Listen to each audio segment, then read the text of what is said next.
Hey, good morning, everybody. How's everybody doing today? Welcome to my Sunday live stream where we talk about photography and catch up how everybody's doing and see what's new. I just like to update everyone what I've been up to. And it's always great to hear from everyone how you're doing. And maybe you've done some new things this week and exciting things.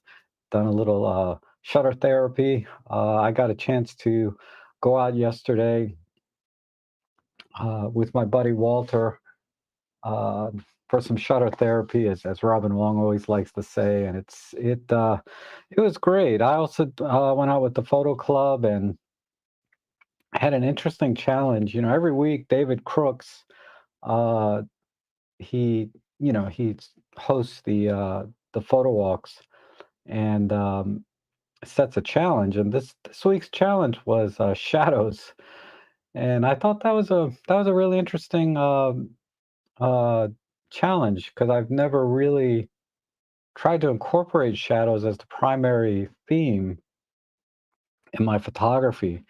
So I'll share a few of those images and what I did on my first real effort to try to do shadows. And then I went out with Walter to Ellicott City, which is a nice historic town here, less than an hour away from me. And it's not too dissimilar from Alexandria in terms of age, late 1700s, early 1800s.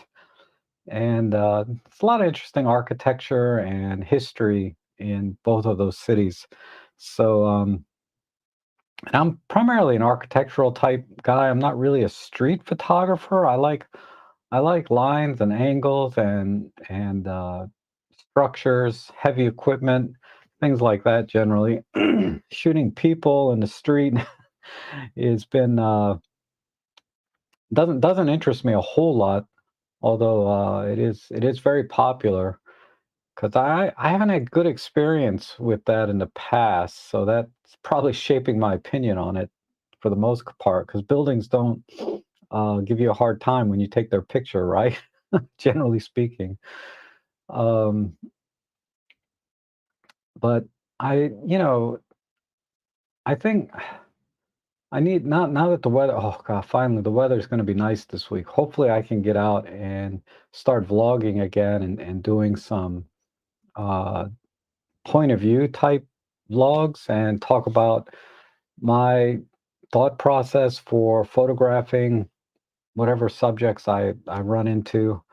Because I think it's always useful. Not that I'm any expert or my photography is any good, but it's always helpful to see things from someone else's perspective. And if there's something that you like, you can incorporate that into your own photography and developing your own style.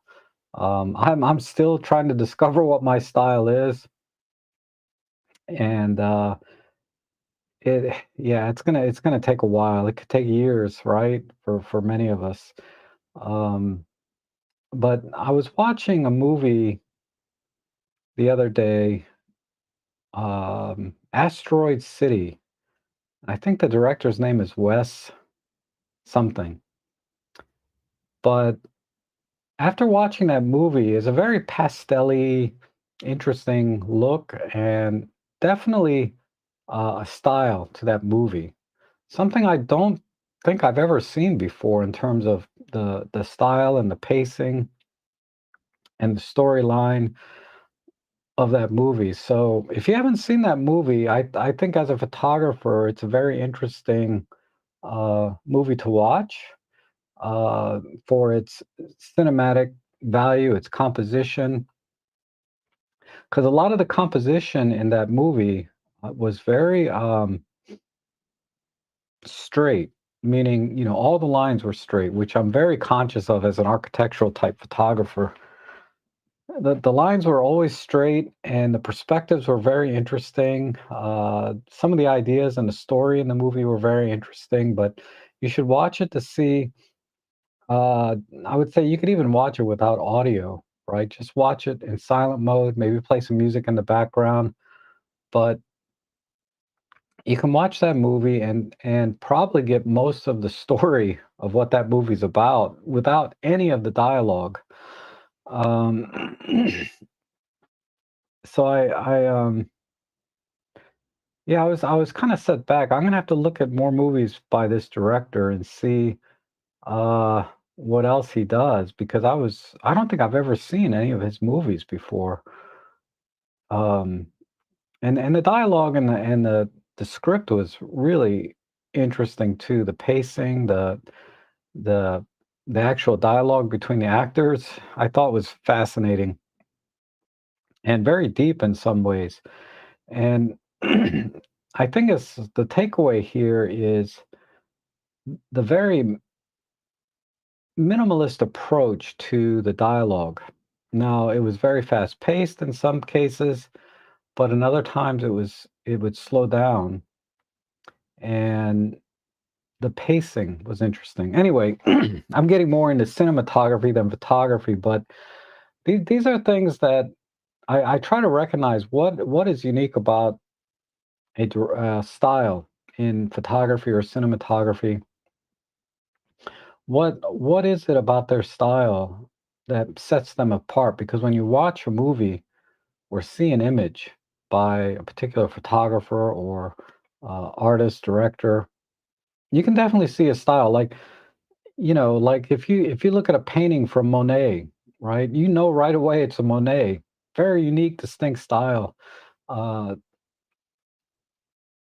so it's a tough thing to nail down, the finding your own style, and I just don't know what my style is yet. I'm trying so many different things. I'm imitating a lot of different photographers, some of the greats that I've seen, and I can successfully reproduce a lot of the images that I see, um, are close enough that I get the idea of what their approach is. So how do you take that and incorporate that into your own photography, right? And develop your own style? And I've heard a lot of recommendations about taking several images, from whatever source, and putting together the ones that you like the most, figure out what it is you like about each image, even though they could be very different, and see if you can start incorporating elements from each of those. So there might be, maybe you like the color scheme in one image, but then you like the composition in the other image. So how about combining the composition of this image with the color palette of this image, in your path to finding your own style. So that's some of the things, or where I'm at right now, is trying to figure out uh, what my style is. And the most important thing before you do any of that, you have to have your camera become second nature, like an extension of your hand and your mind. It needs to be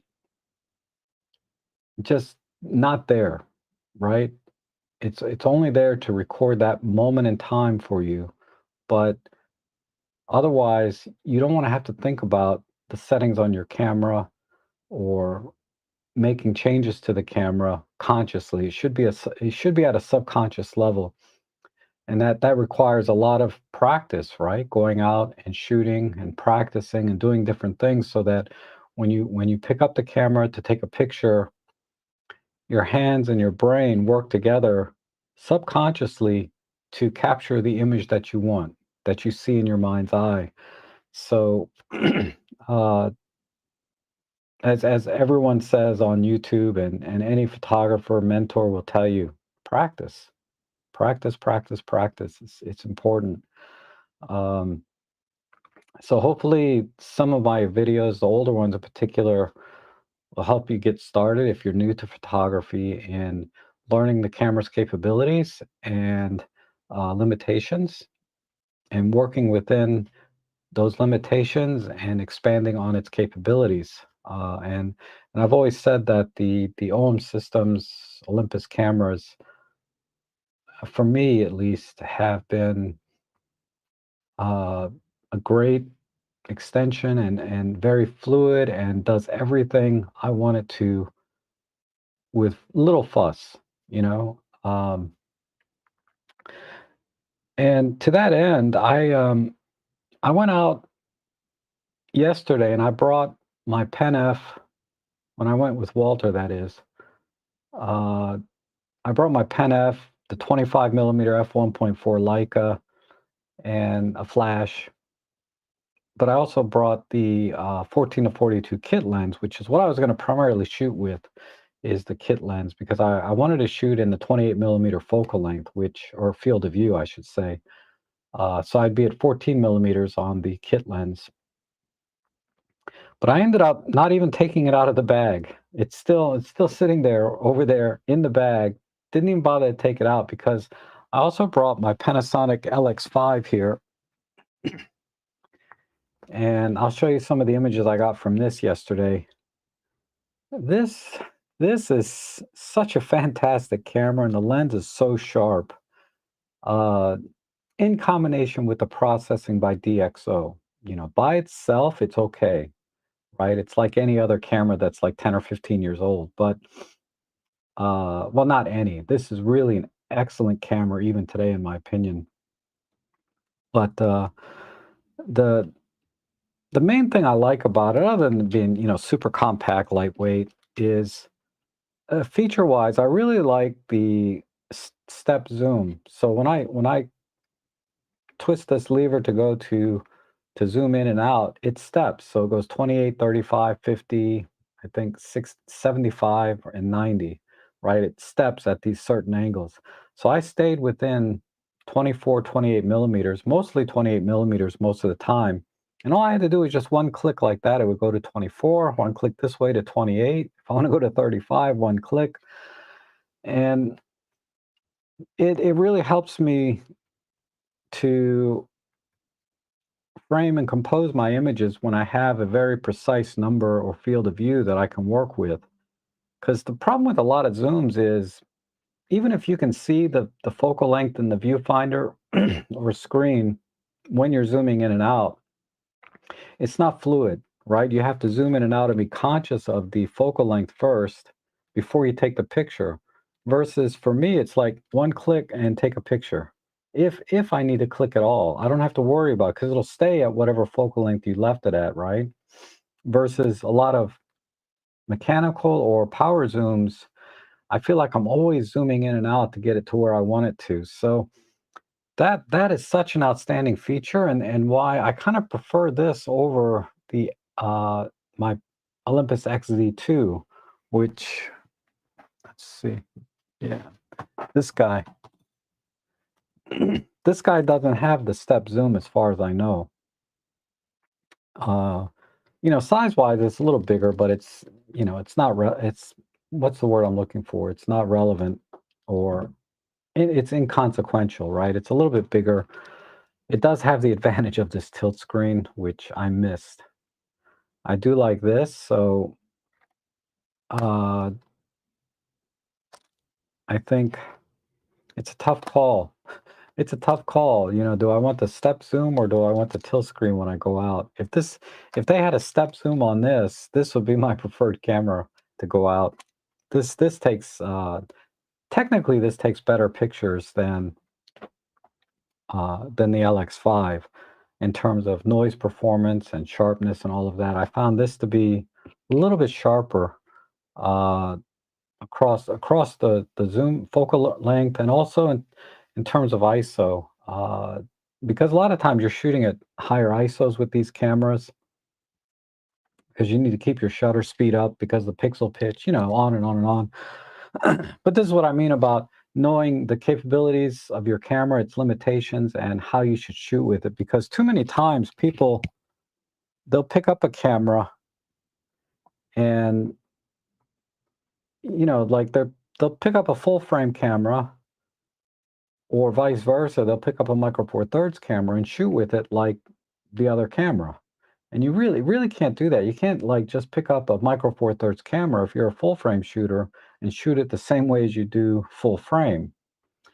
You need to be very conscious of different things. And the reverse is true, particularly with depth of field. You have to be very, very conscious of your depth of field between the two cameras, because that's probably the biggest visible difference. Is shooting at f2 is very different on Micro Four Thirds than it is full frame. your depth of field is going to be different. And personally, I prefer a very deep depth of field, and that's why I like the smaller sensors, and that's why shooting with this has a crop factor of like 4.8 or something, right? Almost 5 times versus say a full frame camera. And so I like that very deep depth of field most of the time. I can't think of too many scenarios where having that shallow depth of field works for me in terms of style, right? Because there's some people they like that style, um, to have that separation between their subject and background. And I try to embrace. This is one of my preferences. I do try to embrace the environment of the subject. So I'm more of an environmental type photographer than I am, say, portrait photographer. If I was shooting people or any subject for that matter, uh, because the world is not clean and isolated and clutter free. The world is very messy and lots of clutter, lots of distractions.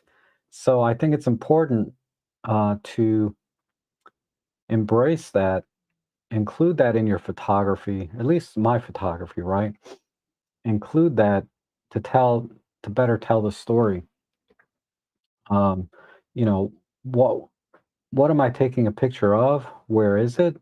What is it exposed to? What are the elements that are around this subject that would affect what that subject condition is, right? So if you have a rusty old car sitting in a forest, it makes sense, right? But if you create such a shallow depth of field where you only see the grill or the headlights or the windshield and then everything else gets blurred out, you may not appreciate the condition of that particular subject, right? Versus, say, you have a rusty old car in a garage. Now that's a lot more interesting, right? It's like, let me get a shot of where this car is. Why is there a rusty, broken down car in a garage, right? It just doesn't make any sense, but it creates a question or intrigue in your mind and curiosity. What's going on here? So that's a very shallow example of what I'm trying to get at in terms of why I like to try to incorporate the environment in my photography. So anyhow, let me check in who's here, because I was rambling there for about 15 minutes. And maybe nobody cares. And if anyone has any questions, I'll always do my best to try and answer them. Let me close this window and open up my chat window. And I see Robin Schaefer, hello, and Jeff Painter, Wayne Cox, Zachary, good to see you, and Jan Allen. Uh, That's a question already. What's your favorite online camera store? I'm not familiar with the Affinity. I'll have to check that out. I'm in the United States, if so that might be the difference. But I like B&H, generally speaking, um, when I'm doing research. Looking at specs. I particularly when I look at things, depends what I'm buying. But I like looking at the specs. It's generally very, very reliable when I'm talking about making purchasing decisions. I can look at the specs on B&H and be pretty sure it's reliable. I've found errors very, very rarely. Occasionally you'll see an error, right, or an inconsistency, and you have to double check, right, in different sources. Um, what is the actual number for that particular spec? And either going to the manufacturer website if the specs are available there. Sometimes they're not, or finding it somewhere else in a review from someone you trust that can tell you exactly what it is. But yeah, I like B&H generally speaking. Uh, but I always try to buy when it comes to camera and lenses from my local camera store, District Camera, because I want to support local businesses, the community in general on a wider scope, and and just feel good, just to feel better about I'm doing my part to um, boost the economy or local economy and nationwide as a whole, and the camera industry. Because when you buy things, say from eBay or other places, I don't know if necessarily that gets reflected in it doesn't get reflected locally, right? Tax dollars and revenue and all of that stuff. So, yeah, anyway, long answer to a short question, right? And Robin Wong, hey, how are you, buddy? You are streaming at my reasonable time here, just after dinner. Hope all is well on your side. Yeah, things are good. I have a couple issues I'm still trying to get through health-wise. I haven't really taught. I guess it's the first I've mentioned it. Nothing is known at this point, but there's definitely some things going on that I'm not happy with.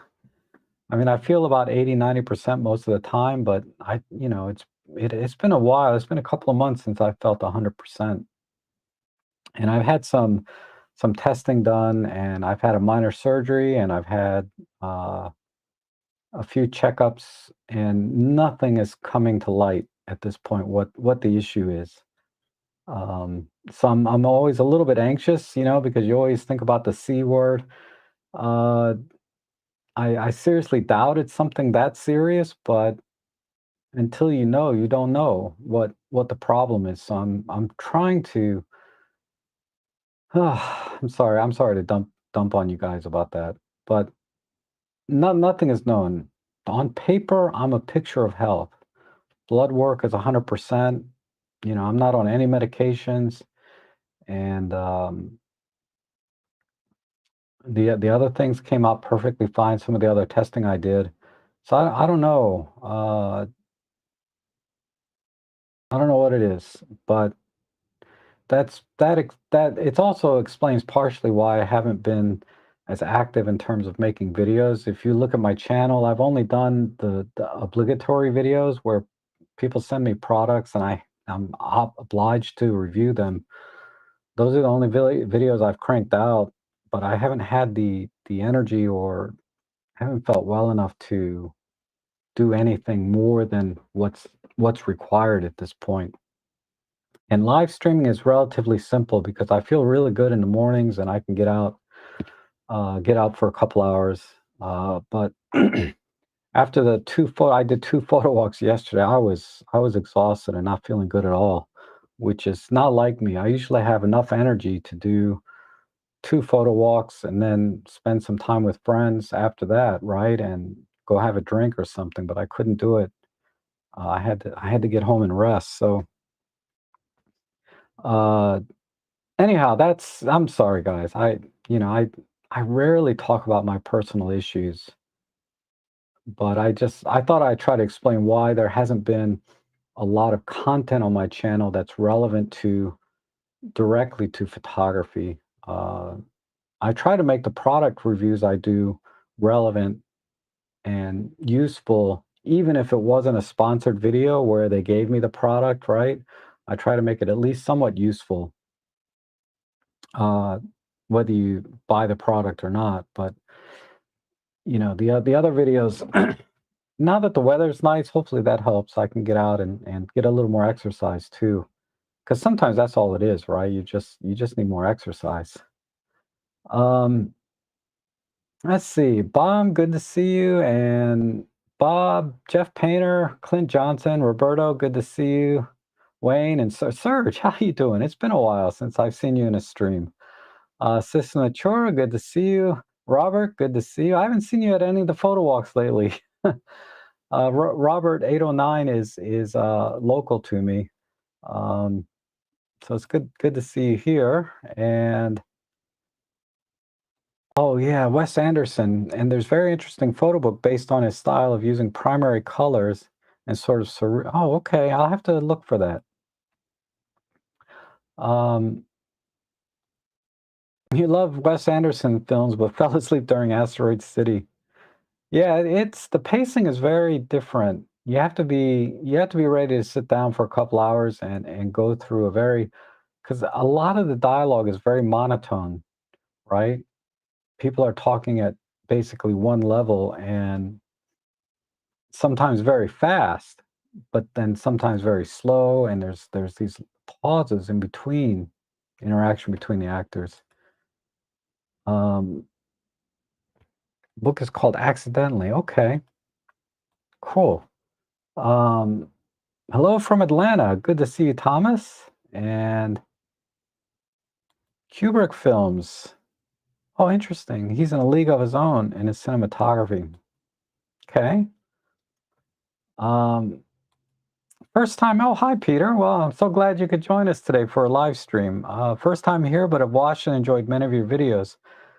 Awesome. Good to have you here, Pete. And just be careful working with some local filmmakers. Some of these people are very cheap and they have no idea what they're doing. Okay. Norm, good to see you. How often do you revisit the past work that you've shot and perhaps rework the image? Not very often. I mean, I might go back 3 to 6 months time to time, but when it gets much older than that, unless I'm looking for a technical reason to look at images from the past, I don't usually go back. I like to browse the images that I've published, like on my Flickr account or Instagram, and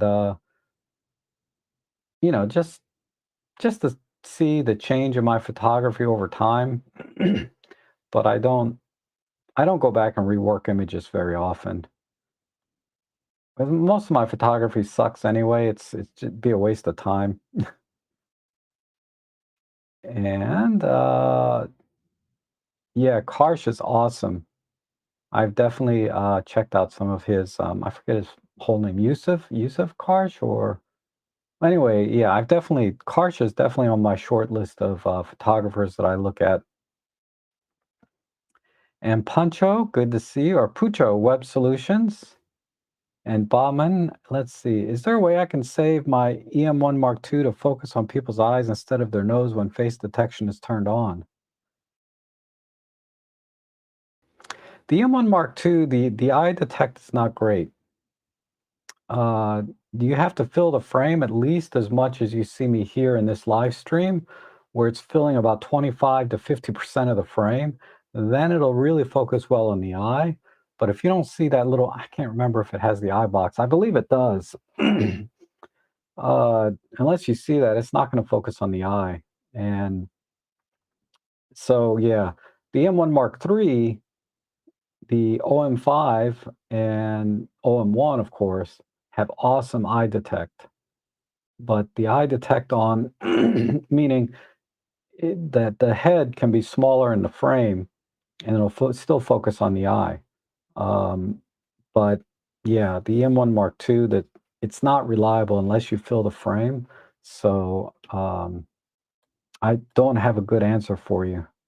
It's a limitation of the camera, right?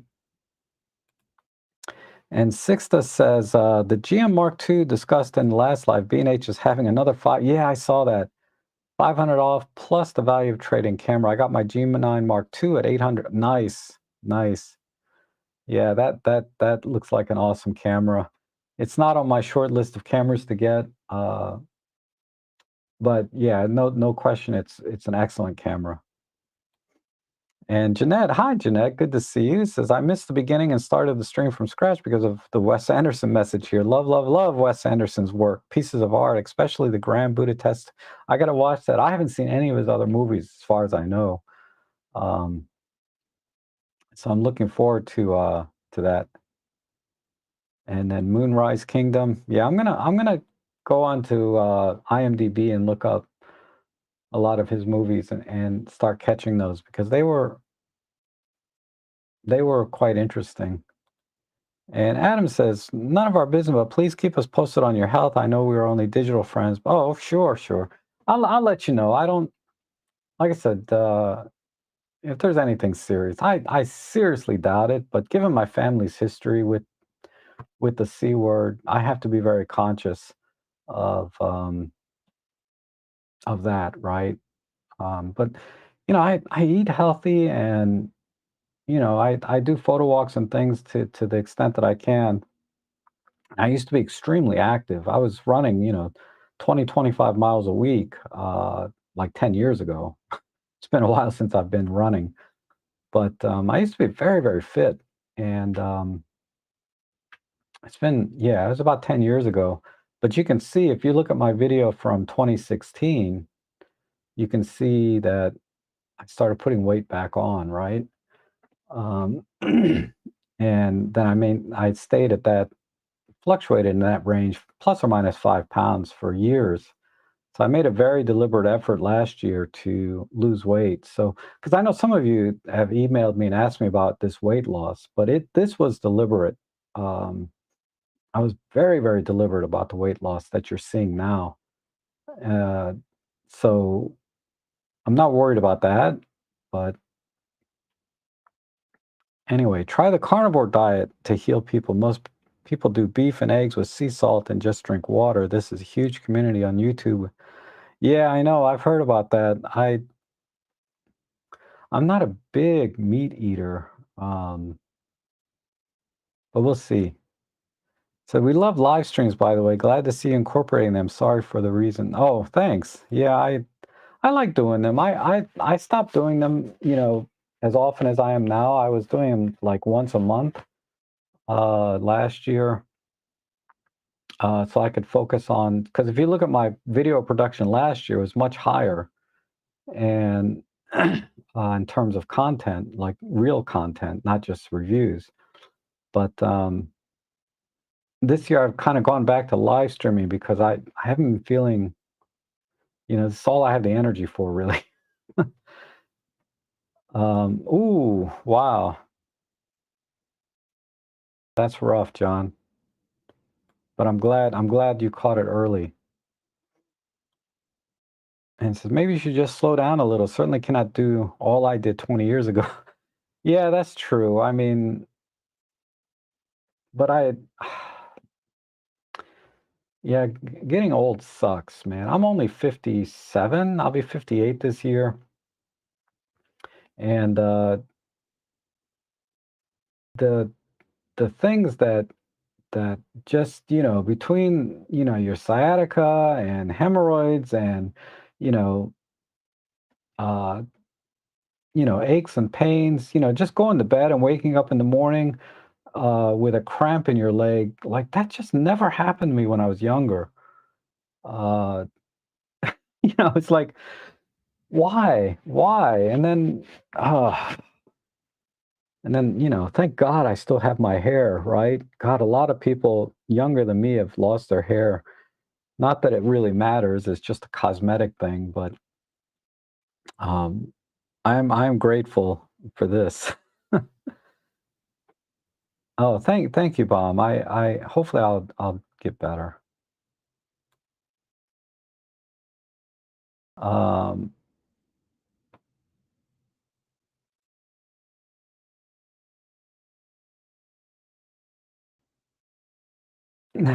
thank you, Robin. I'll be fine. Let's see. Rick says, "Hello from Southern Indiana. What's a good way to clean a lens? Makeup brush, Walmart eyeglasses." Um, yeah, the eyeglass wipes, I think they're made by Zeiss or they're branded Zeiss. Those are those are awesome for cleaning a lens. Uh, but yeah, makeup brush is good. Anything with very, very soft bristles just to kind of clean the dust away. But don't worry too much about it. The only thing you have to be conscious of is just the oil from fingerprints and things. That's going to mess up your image quality. There's a little dust on the front of the lens. Don't worry about it. I like to use an air blower and just microfiber. Over time, microfiber can wear off the lens coating. So people don't necessarily recommend using microfiber as your go-to for cleaning a lens. Uh, really should You should take the time with Q-tips, cotton Q-tips, and clean the lens with a little bit of alcohol, uh, tiny bit, or just get lens cleaner, right? And do it that way very gently to get rid of oil and fingerprints, and then use an air blower to dust off the lens itself. Because the less you have contact with the front of the lens, the less you're going to wear off the coatings on the front. And coatings are basically there to reduce flare coming in from different directions. So even if you wear off all the coating on the front of the lens, if you use a lens hood, you should be okay in terms of flare. But yeah, that's I think the Walmart eyeglass wipes, the ones I think they're branded Zeiss. Uh, I've used those sometimes because David Crooks likes to use those, and I've heard other people use them with good results. Um, and Adam has a suggestion here. Eye detect on the EM1 Mark II. Use MFT focus peaking to get the last little touch of eye focus if it's struggling. I use face detect quite a bit, but never relied on eye detect version as much. Yeah. So he's basically quantifying what I'm saying, or just reinforcing what I said about the eye detect on the Mark II.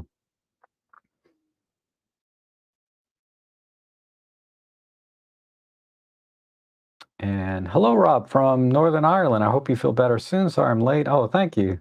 Just got back from a bird hide. Not a lot happening. I know, right? It sucks when you go out and there's nothing, right? I've done that because I have a park here that's pretty reliable, Huntley Meadows. But there are days I go out there and there's nothing happening. Hey Rob, you're still young. I'm now 73, but still get out and go on several overseas nature wildlife trips each year. Never too old to rock and roll, too young to die. Yes, I love that. I would love to uh, make it out to my 90s and still shooting, right? And hello, John Thomas. Good to see you. And let's see. Dale says, thank you so much for EM10 Mark II videos. As being new to the camera, this was a huge learning curve. Oh, you're welcome. I'm glad I could help. You're lucky you have a big almond tree in your backyard, okay? I guess for shade, maybe. I don't know what you mean by that. Uh, I don't have all my hair, but I still have my camera and lens. That's right.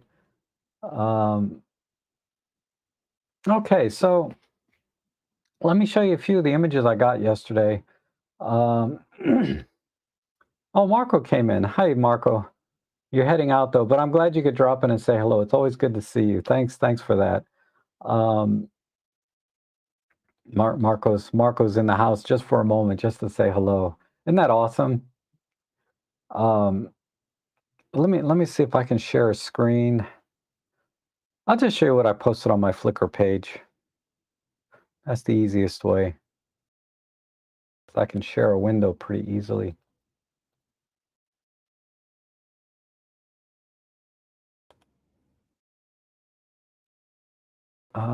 Let's see. Just when I said it's easy to share a screen, I can't find it.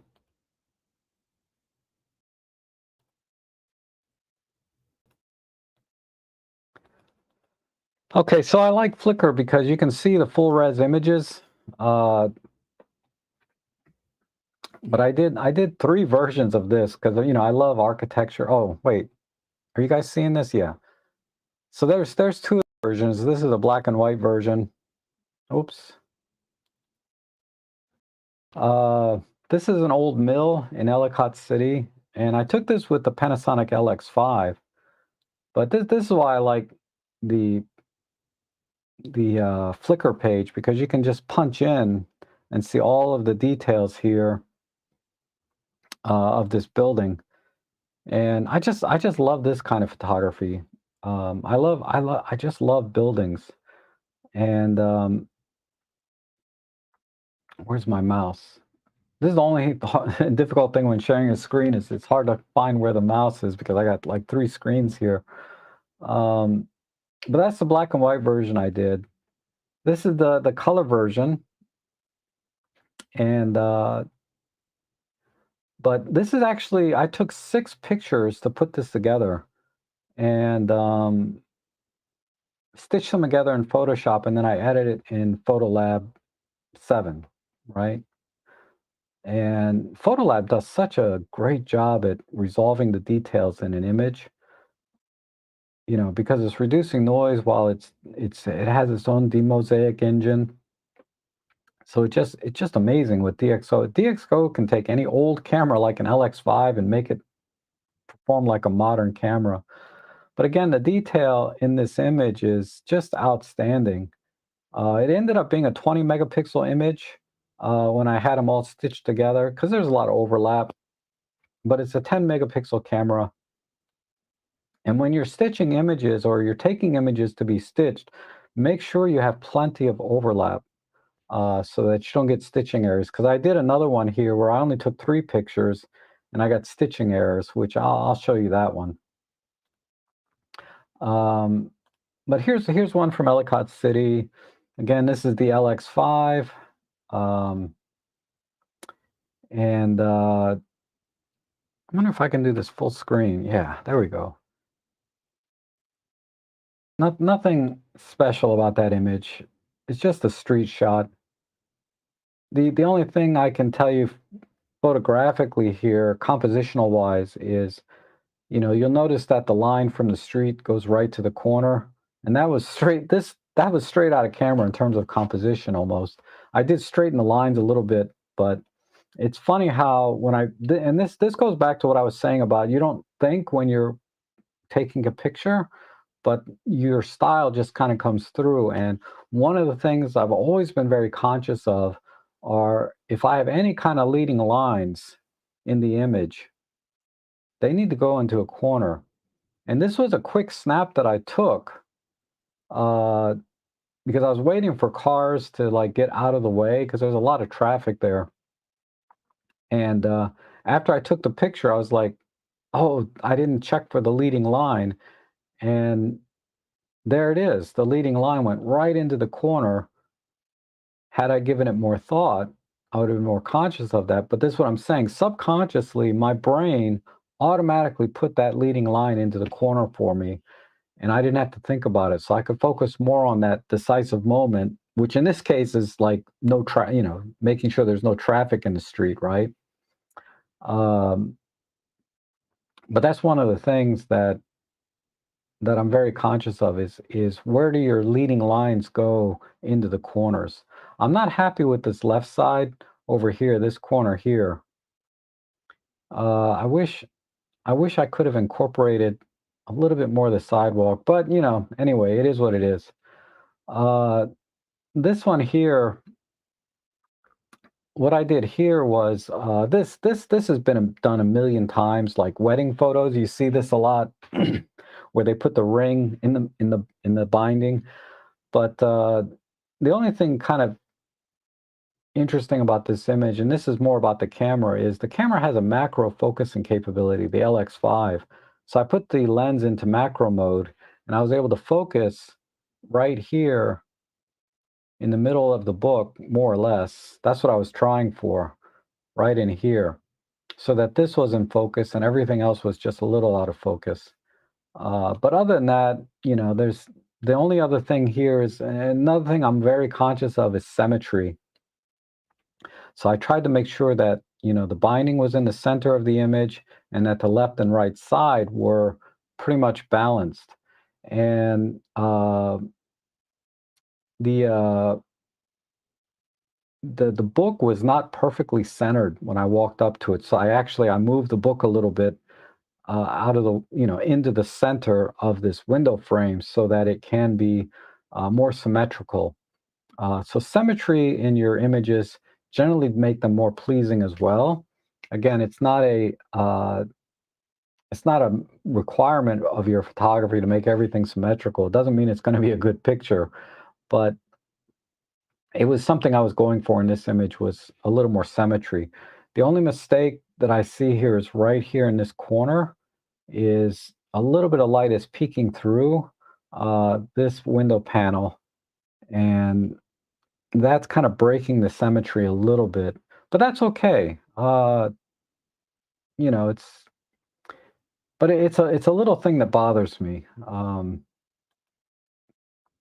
Okay, this image here, again, I was trying to draw the eye to the top of the stairs. So you can see it's dark here. So generally your eyes start left to right, whatever, but uh, I brightened the flowers here a little bit in post-processing, and I moved and the stairs automatically draw your eye up. But again, if you look at this line here leading down, it goes right down into the corner of the image. So ideally, even though this line doesn't go all the way to the corner, the overall direction of this line goes into the corner of the frame. But I intentionally brightened this area here in post-processing to draw your eye away from the corners and into the frame. And then, of course, your eyes lead up the stairs. And I brighten the flowers here a little bit in post-processing because this was really a dark scene. And then finally, I added a little brightness up here in post-processing. Excuse me, because I wanted that to be the brightest part of the scene, but when I made it too bright, it didn't look right to me. So I kind of just made it equal to the brightness of the flowers. Um, so yeah, this image had a lot of post-processing uh, to it, very, very deliberate post-processing to help the viewer. I mean, ultimately, this is a terrible picture. It's nothing I really like about it, but it was a good exercise for trying to, you know, put lipstick on a pig, so to speak, right? um, okay, and let's see. I've kind of lost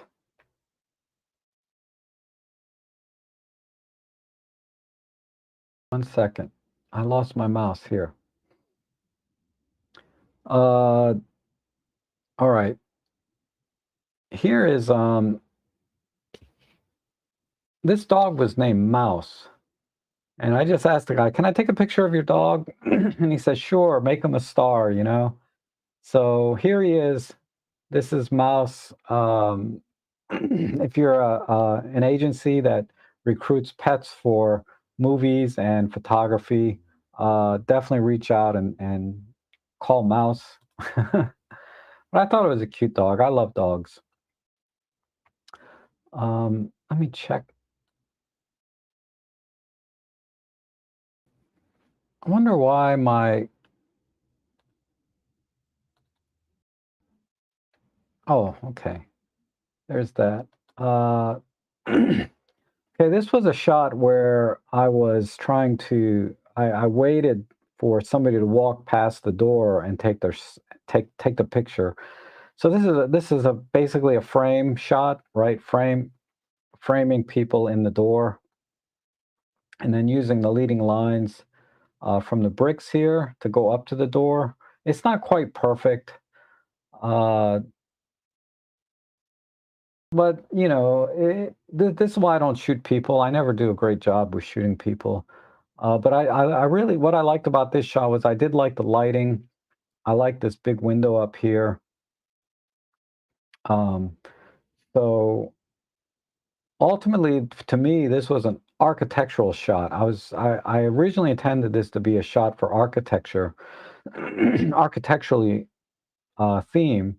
But then when I noticed people walking by the door, I said, okay, let me add another element to the architecture of people walking past the door. And this guy just happened to be peeking in, when I took the picture. So I thought that came out pretty well. So if I framed it tighter like this is probably a better shot than the whole image.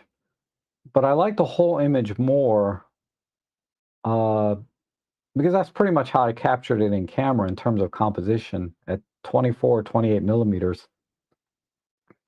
I like the architecture more than I like, say, if I cropped it in like square to this here, something like this. Uh, this to me is probably more visually appealing and tells more of a story than the way I have it captured it in camera like this. Um, And there's a couple other Easter eggs in this image. Like you can see the reflection here of the numbers so that you can read the numbers properly. There's some details here in the side here and the reflection of the other side of this distillery, which is on the other side of this rail. So there's some things here leading the eye, leading the story to the next image. So this image by itself makes more sense as part of a collage of other images. But okay, so this image here, this image sucks. Uh, but I did a lot here in terms of post processing as well. There was a lot of light here on the left side. This left side was very, very bright because the light was coming in. And then this light here was very dim. So I brightened this whole area here with a radial filter just to make it look like the light is illuminating the inside here. And then I darken, I underexpose the image in post processing, but this is a far cry from what it was in camera. This is a 3-stitch pano. Um, so I took 3 shots and put it together. And this is what I mean by 3 shots is not going to cut it if you're trying to eliminate stitching errors in your panoramic shots. And I was just using Photoshop, but you can see a little bit here. There's a break, and there's a break in here somewhere. And wires are always a problem when you're stitching, so it's really important to stitch to take many photos very close together and to be very conscious of the parallax error and make sure you use the nodal point of the lens. Now, on a tiny, tiny camera, not well, like this, either this or the LX5, the nodal point is pretty straightforward. It's almost right under it's almost the entire camera itself, right? Because there's not much lens there. But still, you have to be conscious of that. So be conscious of your nodal point where, and also take more pictures. 3 is not going to cut it, especially with a scene like this where there's a lot of wires in here. This is an E240 diesel D Mercedes sitting there, and it was in beautiful condition. So I took a couple of wide shots of the entire car, and that to me was a little boring. So I got up nice and close onto the emblem here, and to me this is the money shot for this car. The only thing I would have done different is I probably should have got a little bit lower, uh, a little lower angle. And I don't know, I'd have to try it on site to see if this would work, but I'm not happy with the reflections of the other cars here in the grill. I mean, it was in a parking lot, so how are you going to avoid that? But I was thinking if I got a little bit lower, I would have gotten more sky in the shot rather than this reflection of these other cars. And this is where potentially a very, very shallow depth of field might have helped. But I doubt it because when you have a reflection like this reflection is also working like a lens and sharpening the image and getting rid of that depth of field anyway. But I liked how I processed. This car was actually blue color. Maybe I'll show you the raw images. Um, and this is more of a documentary type image of some deconstruction they're doing. They're actually tearing these buildings down in Ellicott City to help manage the water flow when it rains really hard because they've had some pretty serious flooding over the last few years. So the city, and Walter told me this, the city bought this corner of buildings. I don't know how many buildings were there, several, I'm sure. But they bought this corner of the city, tearing it down so they could do water management to help reduce the flooding that they're getting down there. This is the distillery. This is the same uh, shot that was where I'd framed the 2 people walking past the door. This is on the left side. And this, you can see a little bit of this in the reflection of that shot that I took of the 2 guys walking past the door. So that was the Easter egg in the other shot. It was an Easter egg for this shot where this is all the distillery equipment. Um, this is a boring shot. The only thing that was interesting in this image to me was the little TV here in the background, they had an old Philips tube TV, uh, vintage that I thought I wish I had one. It would make a great prop. They weren't selling it though, unfortunately, but I would have bought it in a heartbeat. And then this is the restaurant where Walter and I had lunch. We had some kebab. I love me some kebab, let me tell you. And but yeah, nothing interesting here. The only thing I'll mention about this shot here is I didn't do hardcore post processing, and this is at ISO 400, and you can see the amount of noise that a little tiny sensor is going to give you. Now it kind of works on this image a little bit because it's grainy, so I didn't mind it so much. But most of my images I process with DxO Deep Prime to get rid of all the noise. So I have nice, clean, crisp images. I prefer clean, crisp images, say, versus a noisy one. And then this is this was an entrance to another group of apartments. So I don't know. This is a dumb shot.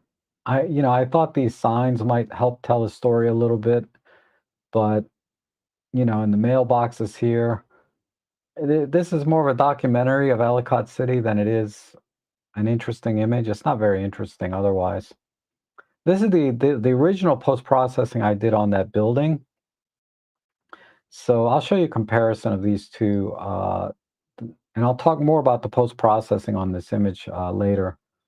Okay, so this is the first color image. I had to show this blue door, and this blue door nicely complements the tans and sort of reddish color in the stonework here around the door. So this is a nice group of complementary colors.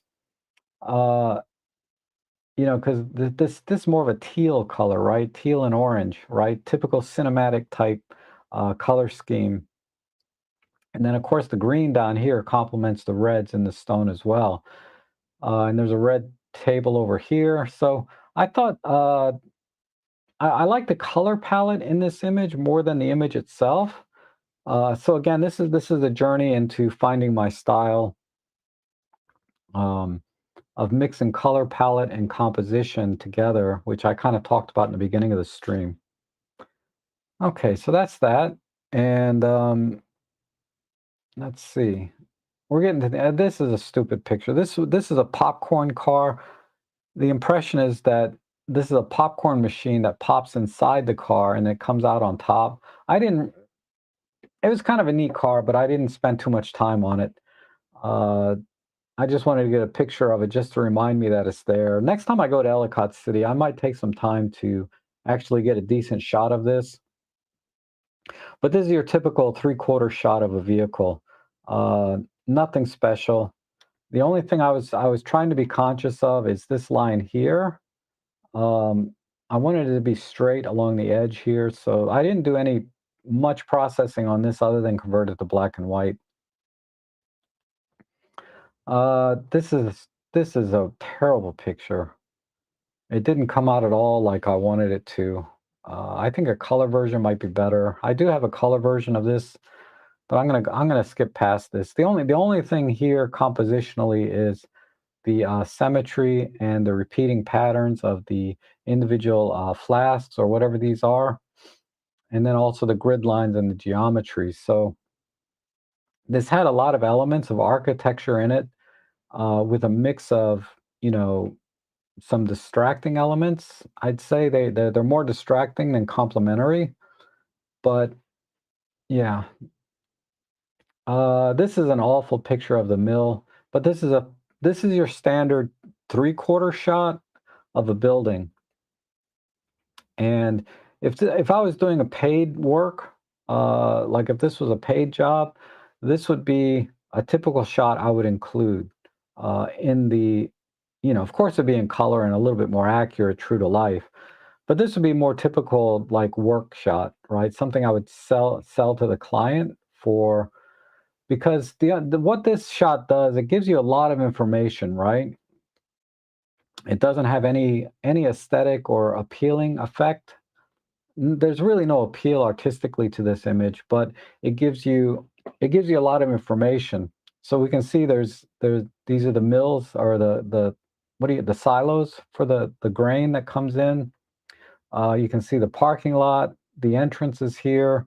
So there's some good information. If this was a standard 3x2 or 4x3 crop, you would get more information. You would see over here to the left, you would see the parking lot. And this is typically what I do for my clients when I do exteriors of buildings. I try to include as much information as possible for a potential buyer, right, that might be interested in this. Okay, this I thought was kind of cute because of the shooting, Tri-X, Kodak Tri-X film. So when I saw this, I just had to get a picture. I thought it was just kind of funny. Nothing special about this image other than, if you shoot film, you'll appreciate what this Triple X is. Okay, and then the mailboxes. This is a stupid picture. The only thing I liked about this was uh, the geometry of the mailboxes on this door or this wall. Um, but there's not a lot here. I'm not a big fan of this image. And this is again another documentary type image. Uh, I like neon signs. I think if I recall, I'll have to look at the original image. But the colors in this image didn't work for me, so I just went black and white. But normally when you do neon signs, you want to do full color to capture, the array of colors that neon signs put out. But this image, this sign, I don't think had good color. So I just went with black and white because that's kind of the theme that I was going with overall. Some cassette tapes. So some treats, Okay, so let me stop here and I'll get into the other images later. Um, Let me catch up with some of the chat here.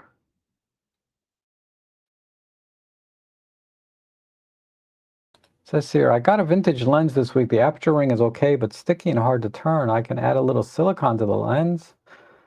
Worried about getting oil on the lens. I wouldn't recommend it. You could introduce, yeah, it could get onto the lens elements themselves because the amount of oil that they use in the aperture blades and things is very, very minute. But over time, that very tiny bit starts to creep onto the lens. So uh,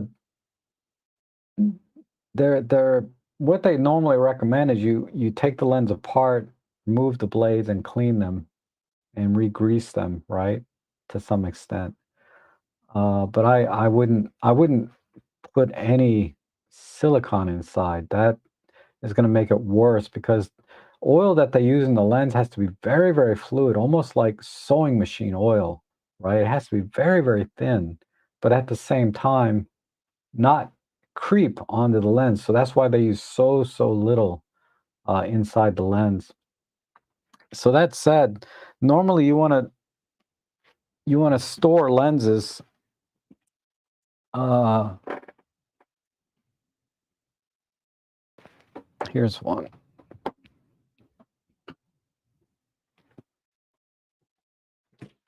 You probably know this already, right? But for those that don't, you know, what you want to do is when you're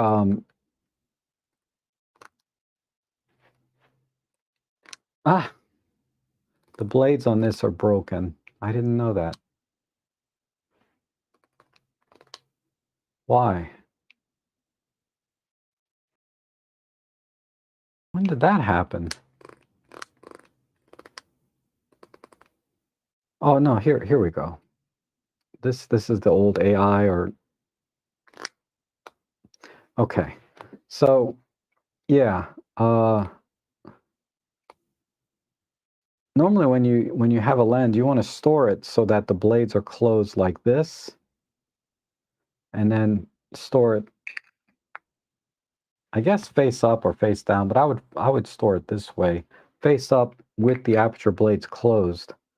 Because when you have the aperture blades recessed into the lens, that's where the oil can creep onto the lens, especially if it's in a hot car or in any kind of heat in very hot climates.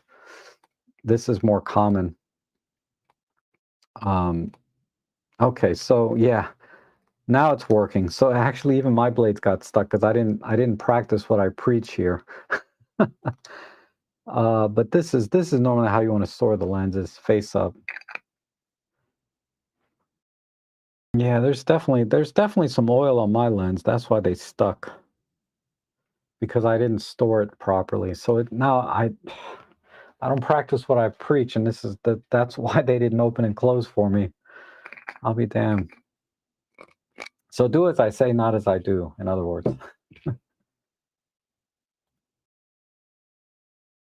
And oh, cockatoos eat almonds. Okay, so it's basically bird seed. Um, my Sony A7C arrived. It's about the size of the M1 Mark II with a pro lens. Yes, A7C, nice little camera. Michael White, it's been a while since I popped in a live stream. Glad you're still doing what you do, sharing your knowledge. I'm sure everyone wishes you a return. Oh, thank you. Thank you. I know. If you get well soon. Hopefully it's winter depression. I used to love winter for the last 3 years. I've had zero energy or drive in the winter, just an all-around season. Yeah, it's a little more than just low energy, but thank you. Yes, sir, I've missed quite a few meetup events due to multiple reasons. I miss my shutter therapy. Yeah, as Robin Wong calls it. I know life just comes up on you, right? Because if it's not your own personal issues, it could be family and friends, right, that you're dealing with. So I appreciate that. Um, I'm about to buy a new laptop, not sure whether to get OLED or LCD screen. Anyone have views on what's best? I would get an LCD. OLEDs tend to burn in over time. Um, they supposedly they have ways to mitigate that burn in onto the screen, but ultimately it's going to burn in. Your best bet is you get an LCD for your laptop, and then you buy an external monitor in whatever flavor you want, because those are replaceable very easily, right? But your laptop, ideally, you want to keep 3, 4 years. If it's a Mac, you'll probably keep it even longer. But if we're talking about a Windows machine, uh, you want them to last 3 or 4 years. I have a Dell G15 that's lasted me 6 or 8 years now. I forget how long I've had it, and it still runs like a top, and it's nearly as fast as a computer that I bought 4 years later. So technically, I didn't even need to upgrade that laptop even after 4 years.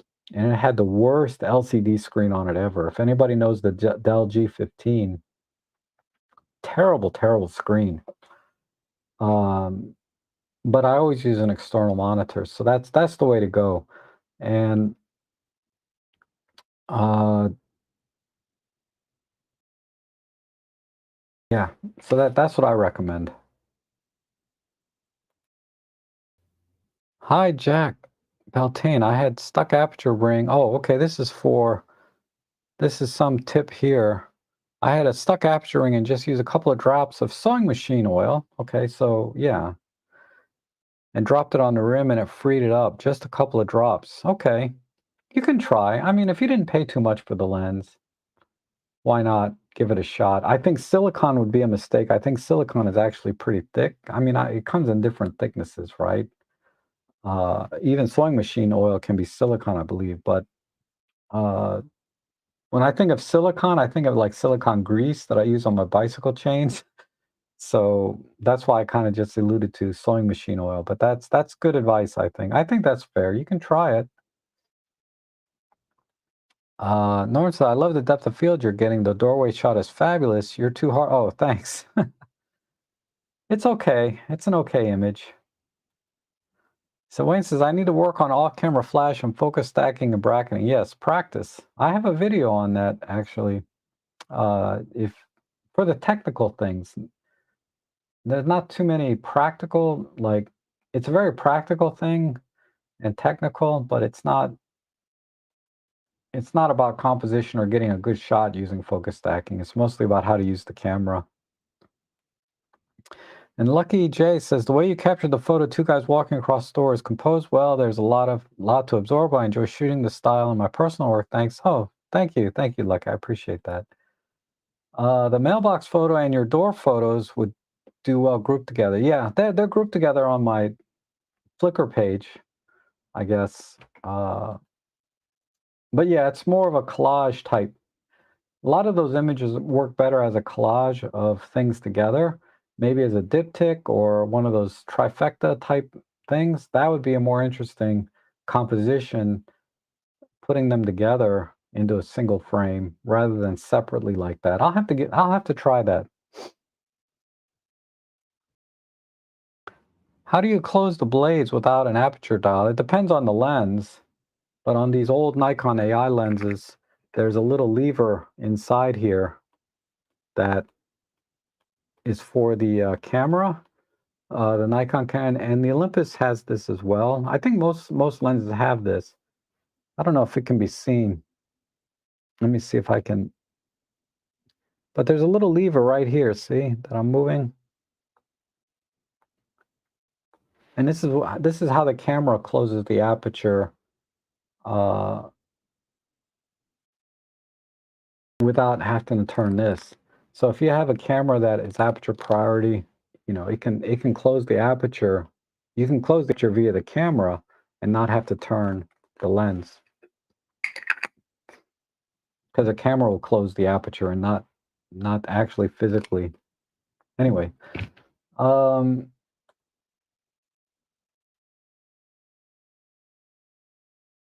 I've been watching a lot of Fuji X100V video, or X106 videos. Seems popular. Do you think OMD is missing the vintage camera trend? Pen F2, please. I know, right? It's just not in the cards. Maybe they'll surprise us. That would be a nice surprise, but I don't think they're going to do it. Thanks. We'll try sewing machine oil. Lens came with a K1000 I bought off eBay. Lens is cheap. Oh, okay. Yeah, if it's cheap, just try it.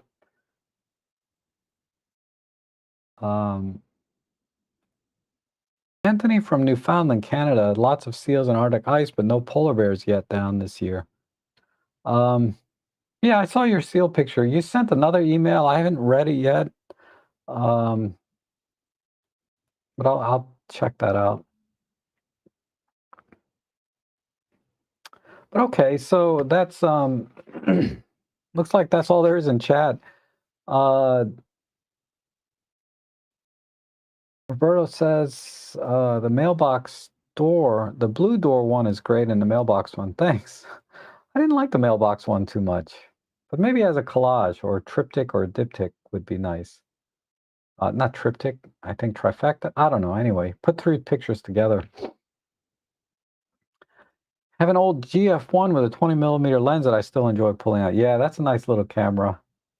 And they're cheap too, right? A lot of the Micro Four Thirds cameras are very, very cheap on the used market, unlike these stupid compact cameras, going for $200-300. It's just ridiculous.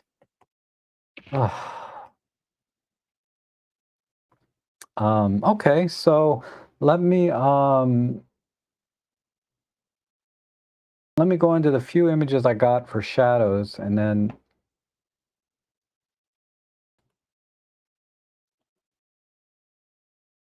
I'll talk about that a little bit. So this is a goose, Canadian geese, goose, whatever. I just kind of like the way this branch and his head just sort of opposite of each other. Anyway, just a wildlife shot. So here's another photographer friend of mine, where I just captured the shadow of her on the ground here. So this is part of the photo walk with David Crook's photo club, where doing shadows was the theme. So this was one of the first shots I got. Here's one where this is a selfie. So I just kind of took a picture I used this camera um, to take the picture on a self timer. No big deal. And I thought this was interesting. This shadow of the tree on the door just perfectly centered here. So when I saw that, I had to take a picture, and I took several pictures of this because the wind was blowing, and the branches here on the left side kept going behind the tree. So I had to wait for the wind to stop uh, so that these branches would balance out. So I wanted to have some balance and symmetry in this image. So I had to wait and make sure that the branches blew. Again, maybe it's not a great shot, but it was a good exercise in symmetry and balance, right? And there's some architectural elements here that that I always try to capture, of course, right? Because we have a doorway, we have some hardware there with the lock and handle, and then we have some contrasting lines, both horizontally and vertically, right? So there's some geometry. So this is a typical shot that I like to take. It's boring as hell, I think, for a lot of people, but for me, I find this a very pleasing image for me. When I look at it, I really enjoy this kind of photography. Uh, I don't know what I was doing here. It's okay. I kind of like the light and shadows here. This was just another attempt at a shadow shot, but in a different way. Instead of having one distinct individual shadow, I wanted to have multiple shadows in the shot. So when I saw this at the lake, I said, okay, this will be a different approach to doing shadows. Instead of a single shadow, multiple shadows. Nothing special here, though. This shot here, I don't know. I wish I could recompose this. I could go back to this scene, but this scene is all about timing. And because 5 minutes later, the sun moved just enough so that all of these lines here from the beams lined up together, and there was only one shadow instead of, five or six, right? So this was just good timing on my part where I was able to capture, but I'm thinking if I had cropped this in a little bit more, maybe something like this, I don't know. The only thing I like about this shot is the shadows here. So it's more of an interesting shot to me that the shadows line up this way than it is a good picture. And then over here in the back, you can see the boats because the sun had moved enough that when I saw the light hitting the boats, I said, okay, there's another way to capture shadows, but again, instead of a single shadow, multiple shadows. And then, yeah, I think that's the end. That's all I captured yesterday. Um, Let me go back. And what do you think of the TG7 for macro? Have you used one? I've used the TG5 for macro, and it works well. I wouldn't buy it for the macro capability because if you're shooting micro four thirds, you should just get a 60mm macro lens for $400 rather than spending $500 on a TG7. Now, if you want a small compact camera, uh, the macro ability is just sort of a plus or a nice little bonus to have on a compact camera. But yeah, I think your money's better spent on, say, a 60mm macro lens if you want to do macro, if that's the primary goal. Buying the TG7 for its macro capabilities is a mistake. You buy the TG7 for its compact size, its durability, its weather sealing, waterproof capabilities, and then the macro is a bonus. But it works well. I've done a few shots. I don't have too many. I have some pictures that I used the macro on that camera. Uh, but it would take me too long to find them now. They weren't very good pictures. They were like pictures of snow or ice crystals and things that I did with that. Uh,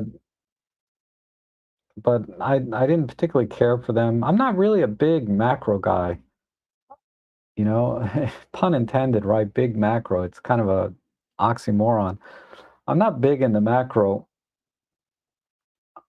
Personally, you know, I'm fine with just using extension tubes. So if you want a really cheap way to get into macro, the 40 to 150 kit lens with some macro extension tubes, just use one, like the 16 millimeter, and that'll get you really close. So it's more of a close-up photography than it is true macro. But if you want true macro where it's 1 to 1 or 2 to 1, a macro, your money's better spent on a macro lens than the TG7. Rob Trek has an update on the odd buzzing issue and slightly distorted image on my OM1 cameras. Now sent back to OM camera repairs. Oh, okay. That is weird. I remember you mentioned that either in a stream or you emailed me. I think it was in a stream. Um, that is weird. My OM1 camera's been rock solid. Ever since firmware 1.3, I haven't had any issues. We're up to 1.5 now, and hopefully 2.0 is around the corner. But that is the best camera I've ever owned, is the OM1. So I like the lake shot with the Sunstar. Almost had a dystopian future feel. Yeah, a little bit, right? Um, I was at f8 on the 25 millimeter Leica. That's the other thing I like about the, and I'll show you, about Flickr,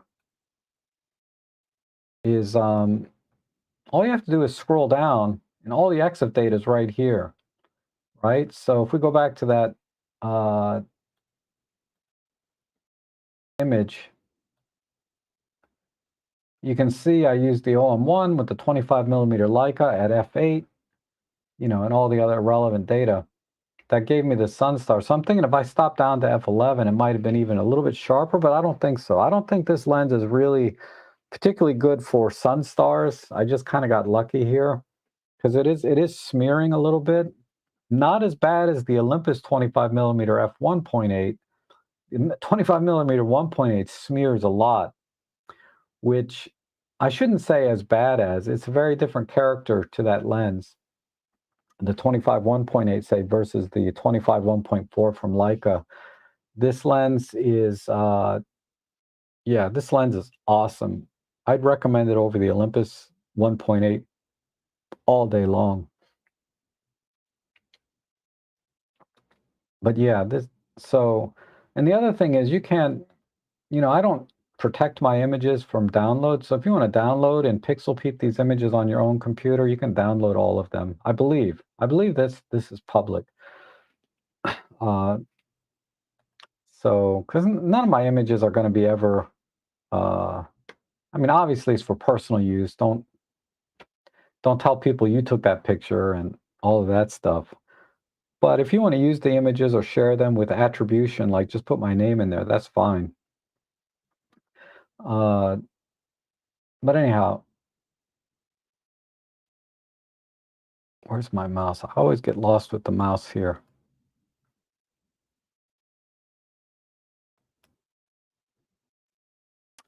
The Olympus film camera macro lens with an adapter, I didn't find them that cheap.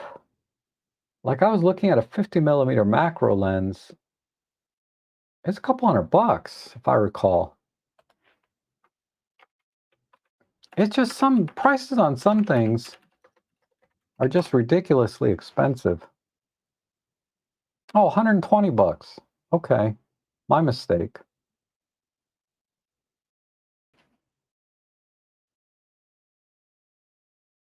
So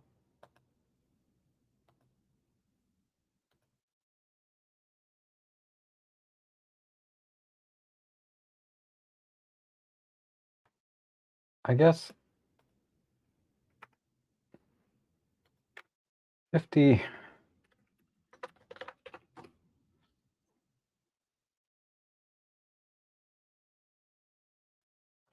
Olympus. Yeah, so $120. This is a good lens. But yeah, this is the one I was thinking of. Why is this one $500? And then this one is 120, 84, 69 near mint. So these are cheap, but sometimes they're really expensive. Like, why? Why is this so expensive? I don't get this. It looks like the same lens to me. It's an f2. Oh, this is an f3.5 and this is an f2. That's why. All right, so you can get a 3.5 pretty cheap, but the f2s are expensive. So that was my confusion. Um,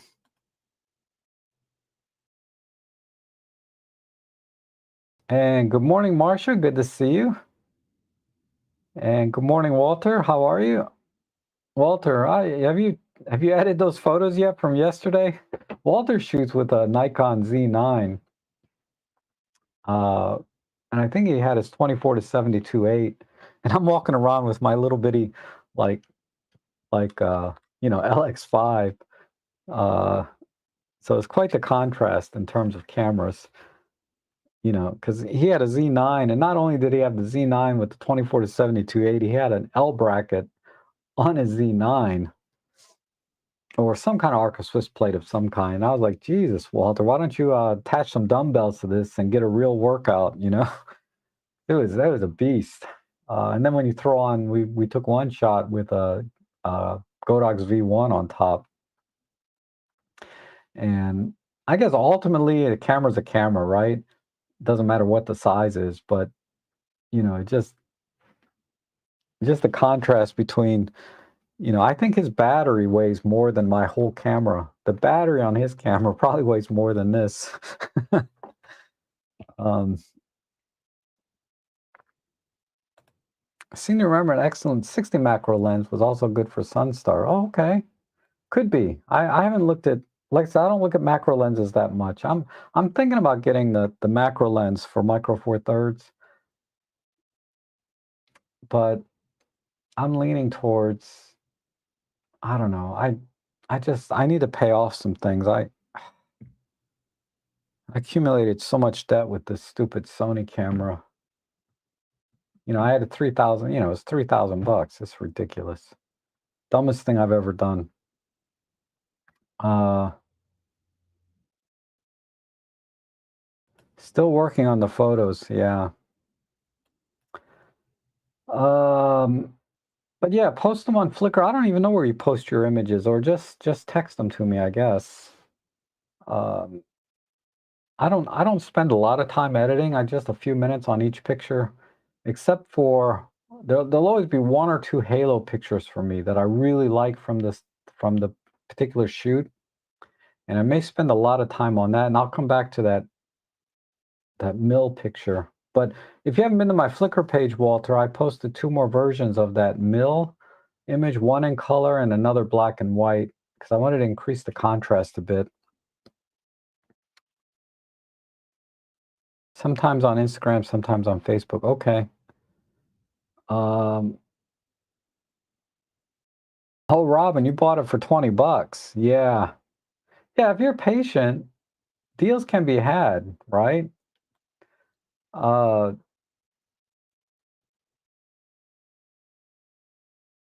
so let me just go into a different app here, and I'll talk about the editing on my Halo image.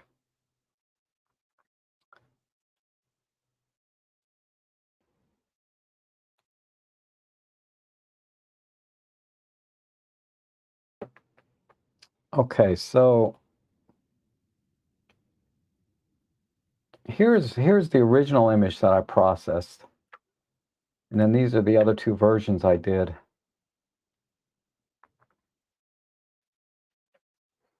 Oh, hold on. It's not showing.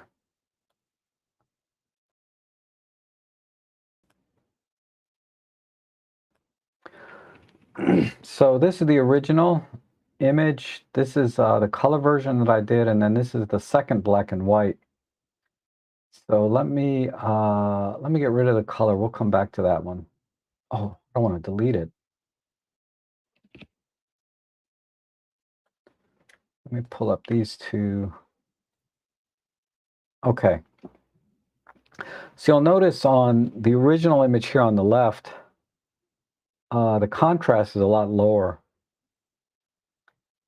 So what I did was, for the second version, I increased the contrast between the smooth concrete and the brickwork.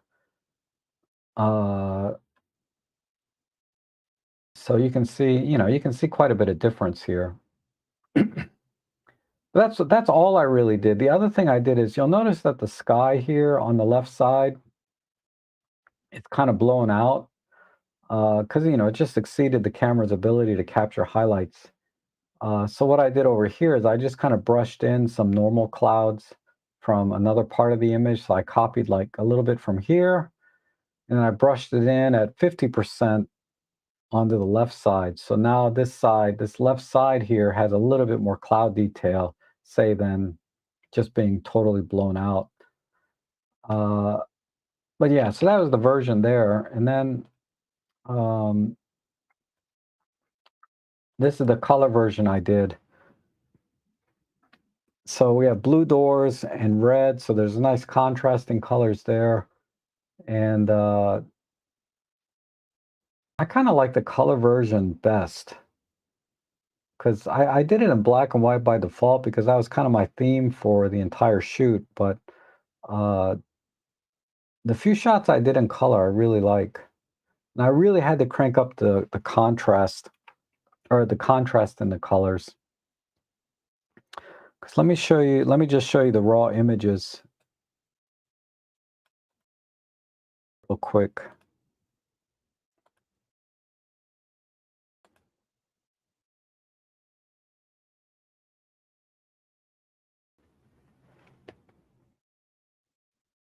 Oh, how do I open this?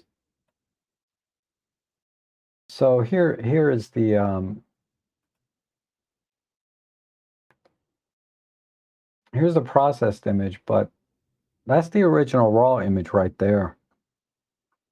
So it's very, very flat, but this is the reason I redid the black and white images, because there's really good contrast in color between the smooth cement and the brickwork. And that was just not being reflected in my original edit of that image. The original edit of the image that I showed you earlier didn't have, yeah, these are the, where is it?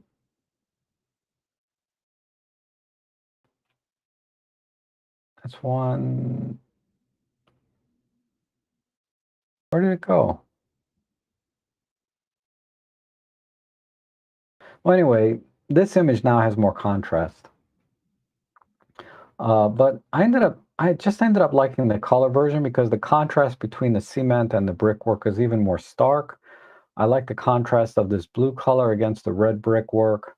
And there was actually a tiny bit of yellow over here, uh, but I wasn't able to bring that out in this image. So rather than just over process the image, I may come back and do it, but there was some yellow here that would have been a nice complement to the overall image, just to give it a little splash. And I like this green trash can over here. But yeah, I kind of like this color version. Uh, and then this is the Mercedes. This is a very boring shot of that Mercedes. So I just got up close and did this. And there's the original version, straight out of Camera Raw. And then I just converted it to black and white. This is the popcorn car, but there's the red. The color looks really good. But I just wanted to document this car being there because I totally forgot about it. Because I've been to Ellicott City 3 or 4 times, and I keep forgetting about this car because I can't think of an interesting way to get a picture of this car. So anyway, I just put it in there as a documentary thing. And what was the other thing I wanted to show you? Oh, the neon sign. So the neon sign, this is the color. See what I mean? There's not a good contrast here. It's just kind of this blue and then shades of blue. So it's basically, and then everything else is white. So it's basically a monochromatic image. It's it's just not any color there. So I just decided to go with black and white. Just a choice there. Here's some more mailboxes. This was so boring. I didn't even bother to export it or share it. God, that's the most boring. At first, I thought the colors would be kind of nice, right? These pastels. It's a little bit like that movie Asteroid City, right? They use this color palette or similar to it, and I think that's maybe why I got attracted to it is because of the color palette. But then the image itself just kind of sucked. There was just nothing there. Here's a picture of Walter uh, doing his shot. I got some candids of him, and yeah, that's it. These are the 6 images here that I stitched together to create that one image. So I just kind of panned around and took these 6 images and then stitched them together. But here's where you can see the yellow, right? I like this yellow here. I got to see if there's a way I can get this into my color version of that building. So, and this is what I mean by, I don't spend a lot of time editing, but once in a while when it's an image that I really like, I will spend a long time on that one image. And it's rare. It's rare, but for whatever reason, I love that image of the mill. And I'm going to work it to death until I get it exactly the way I want it, and then I'm going to print it and frame it. This for me personally is like one of those halo images for me that I personally love. I don't think anybody else finds it that interesting based on the number of likes I got on Instagram, but this is an image that I personally love and enjoy looking at.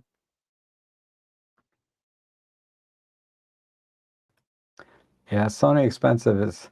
See, the thing is, I paid less than what the Sony A7R5 is selling for used right now for like 3,500 used, and I paid much less than that, about $600 less.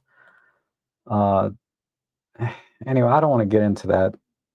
I'll shoot with the Sony some more. Maybe I'll do a vlog with it. I don't know.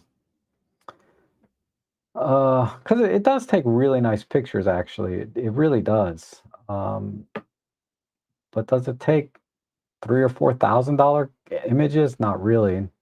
I mean, my photography is not $3 or $4,000 photography. My photography is like, you know, XZ2, LX5. Like I could take my entire inventory of images with a camera like this, or I could take it with the Sony A7R5, and ultimately none of them are going to be worth anything. So until my photography improves anyway, my images are worthless. So that's why I don't worry about it, because I think I saw a question here. Let me just get this. I noticed lately with the super telephoto lenses from OM System are starting to get more expensive. Full frame lenses from Nikon and aftermarket Sigma. That's true. I mean, the 150 to 600 is a great lens, and as we all know, it's optically identical to the Sigma version or the native Sigma lens 150 to 600. But there was a lot of additional work going into making it Olympus compatible or OM system compatible, right, with the image stabilization. So there's some, uh, software engineering there. There may have been some mechanical engineering. I doubt it, but and then there may be some differences in coding and the manufacturing process. I doubt that, but maybe. And then of course, cosmetically, certainly there was a difference in the tooling of the equipment to make it cosmetically compatible with OM systems. Um, so who knows why the lens is like $1,000 more ultimately than a Sigma version. there's certainly some overhead associated with creating an Olympus OM system compatible lens, and possibly and very likely it's much better than if Sigma made it from scratch themselves. Because there's certainly some collaboration between Olympus and OM Systems and Sigma to create that 150 to 600. So there's no doubt that I think the lens is better as a collaboration between OM Systems and Sigma than it would have been if Sigma just created a micro four thirds mount of that lens. Speculation on my part, but from what I can tell, that is the case. And it's very likely the reason the price is so much higher is because of this collaboration and specialty type engineering and design that went into it. Sigma is probably charging OM System quite a bit for that lens. And OM System has no choice but to mark it up so that they can make money on it too. Now, is it a money grab? Are they being greedy, or are they pricing the lens so that it's competitive against their other lenses, their 100 to 400, their 150 to 400? This is kind of sandwiched in between those two, right, in terms of price. Maybe it's a total marketing price because they were like, well, we got this lens is 7,500, we got this lens is 1,500. Let's make this one 3,000, somewhere in the middle. Maybe it was a complete marketing decision and not one based on the actual manufacturing cost, marketing versus, and other, associated costs with creating an OM system lens. Because it's possible they could have made it for $2,000 instead of $2,800, I think, if that's the case. But I don't know. It's all speculation on my part. All I can say is when you're making a buying decision and you're looking at that lens, you certainly do have to consider the APS-C and full frame equivalent um, versions, right? Because you could get, say, a Sony a6700 mounted. If that lens is available on Sony mount, I'm not sure, but let's say it is. Uh, you're getting a 800 millimeter focal length equivalent because it's a crop sensor, and you're paying. It's like getting the camera for free, right? Because the cost of the OM system lens, 150 to 600, costs as much as getting a Sony a6700 with that lens together combined, pretty much, give or take, right? So you got to ask yourself, if you're starting from scratch, do you just buy like an a6700 and this lens for the same price as buying that lens by itself, never mind the camera? It's a tough call because, you're buying a very specialized piece of gear to do basically one thing, and that is shoot telephoto. I don't know if that's worth it, because if you want to get, well, it wouldn't be worth it for me. If you want to get into a different format, either APS-C or full frame, and this is going to be your primary system for everything, then you may want to you need to consider the lens choices and other things in the system that go with photography as your photography grows. So ultimately, again, I felt like OM Systems was best for me. The execution of the uh, controls, the ergonomics, the menus, everything, the not menus, but the features in the camera and the execution of those features are all, for me, seamless and work best for me. But yeah, I get where Anthony's coming from, because you can theoretically put together a very competent system in any format, whether it's APS-C or full frame, when you're talking about a $2,800 lens, right? All of a sudden, there's a lot of options there, but you have to look at the entire system. I could argue that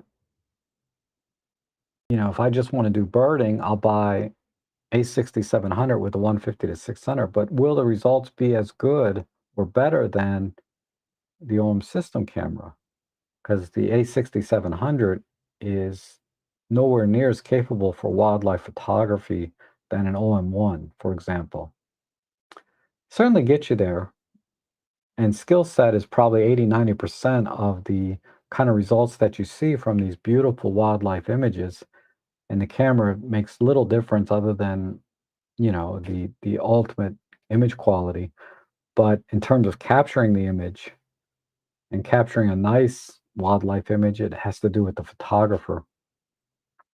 Uh, so a very, very high-end skilled photographer may consider getting a more budget choice, right?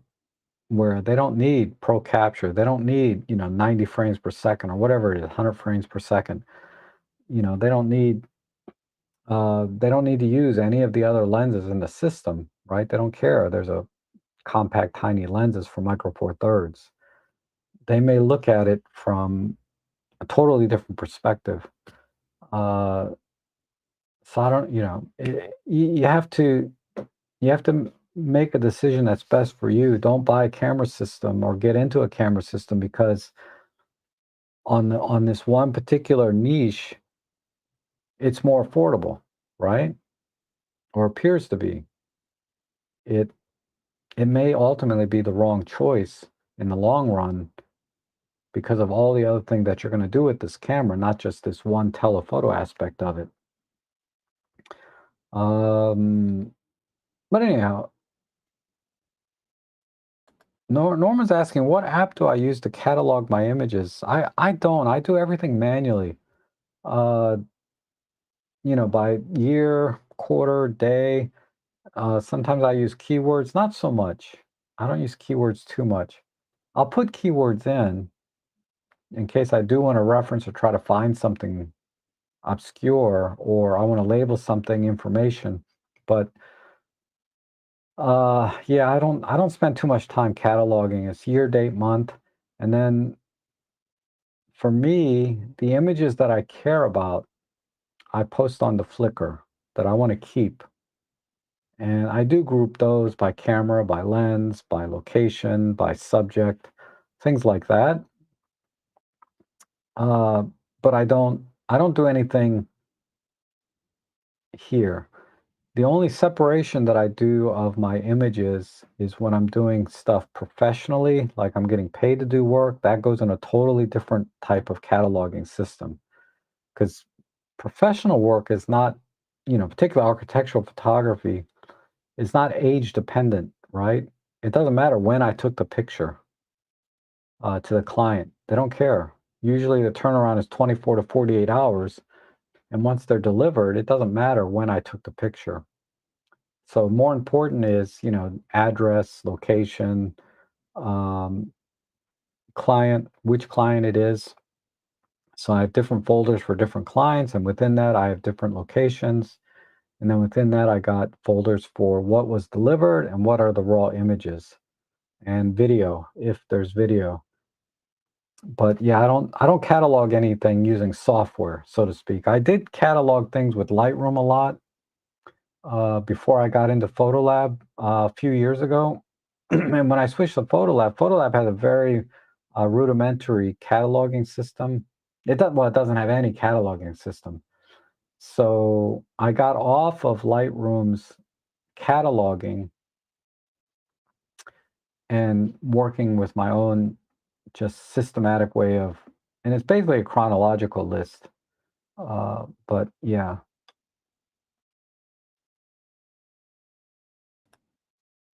I would be more accepting if it was a $200 increase over regular Sigma lens than the extra $1,000 tasking for the lens.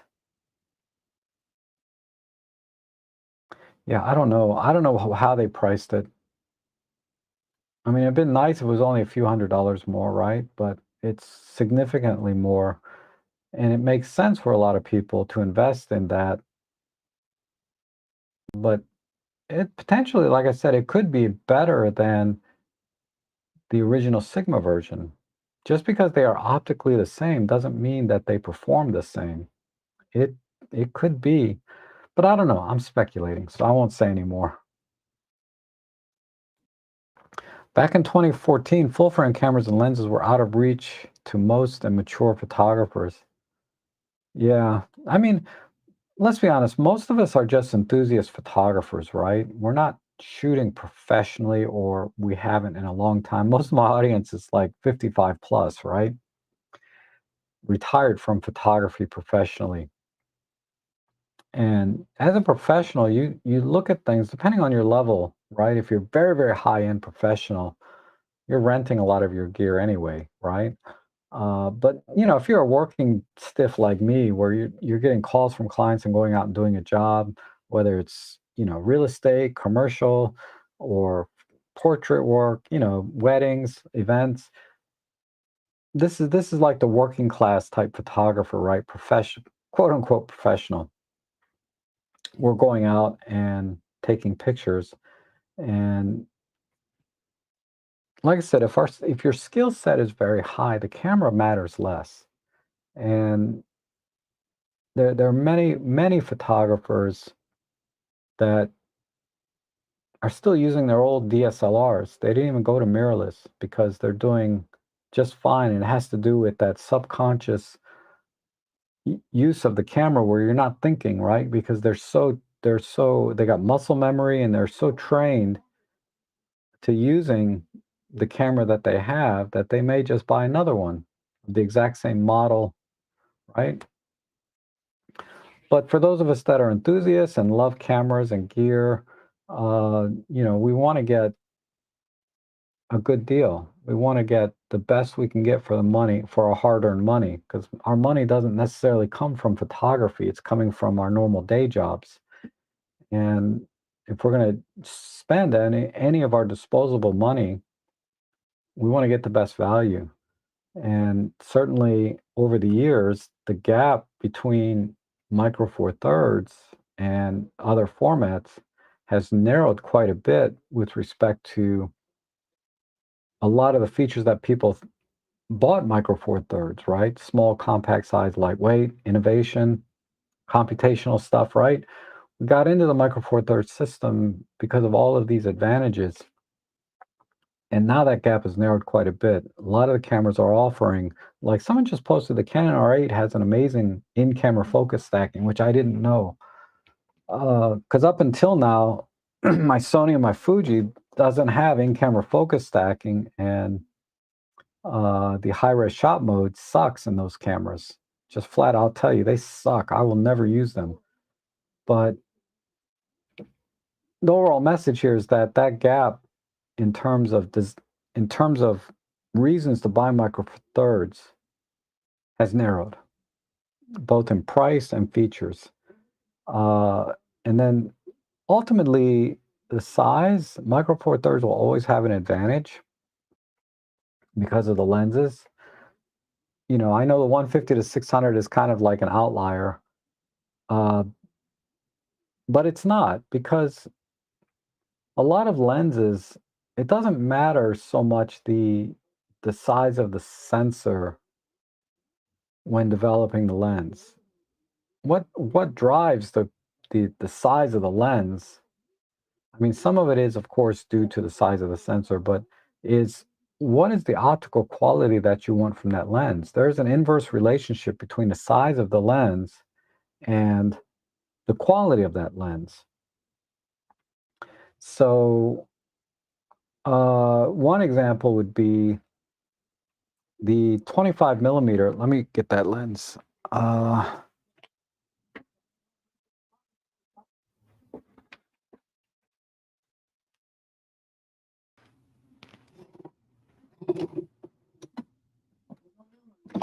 where is it? Oh, here it is. All right, we got this one. And then this is the Olympus. Let me take the lens hood off. All right, so we have 25 millimeter f 0.95, 25 millimeter f1.8. So there are 25 millimeter 0.95 lenses the same size as this 1.8, right? The Midicon, I think is a Midicon 0.95, is roughly about the same size, maybe even a little smaller than this 1.8 from Olympus. But optically speaking, right, this Olympus 25 1.8 is way better, optically speaking, in terms of sharpness and other aberrations that you would find in a lens. This 25 millimeter lens is huge, yet optically, it's not great. It's good, but it's not great, even though it's huge. So how does this compare to the what I just said about the optical quality, the inverse relationship of the optical quality of a lens is inverse to its size and weight? Because following that logic, right, this lens should be amazing, right? In every way, technically perfect, pin sharp, corner to corner, right? No purple fringing, no chromatic aberrations, no coma, all of the optical qualities that they try to correct in the lens. And to a great extent, uh, they have fixed a lot of those things because this lens actually, you have to stop it down, is very sharp, right? It's very sharp. A lot of the chromatic aberration, once it's stopped down, is pretty much gone. I did a review on this lens, so hopefully I'm remembering correctly. So why is this lens so big, right? Uh, it's not just because of the optical quality and corrections they're trying to make, because there's virtually no distortion in this lens either, right? You get a nice rectilinear image out of this relatively wide. This is a full frame lens, by the way. You get a you get pretty much a rectilinear image out of this.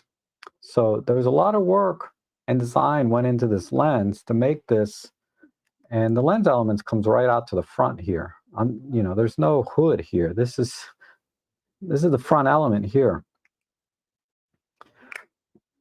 One of the things they tried to achieve, and I didn't mention this in the review that I did of this lens, is they wanted the smoothest, creamiest bokeh possible, and yet still deliver sharp images, corner to corner, and rectilinear, because this is really wide for a full frame camera, right? 25 millimeters. That would be 12 millimeters on micro four thirds. They wanted to achieve all of that together. And so why is this lens so big? Well, that's part of it, right? Optically, they had to make all those corrections, make it rectilinear, sharp corner to corner. But the ultimate goal of this lens was to have the smoothest, creamiest bokeh. So how did they do that? And this is why the lens is larger than it really needs to be, say, compared to the Midicon 25.95, is they did not use any aspherical lens elements in this design.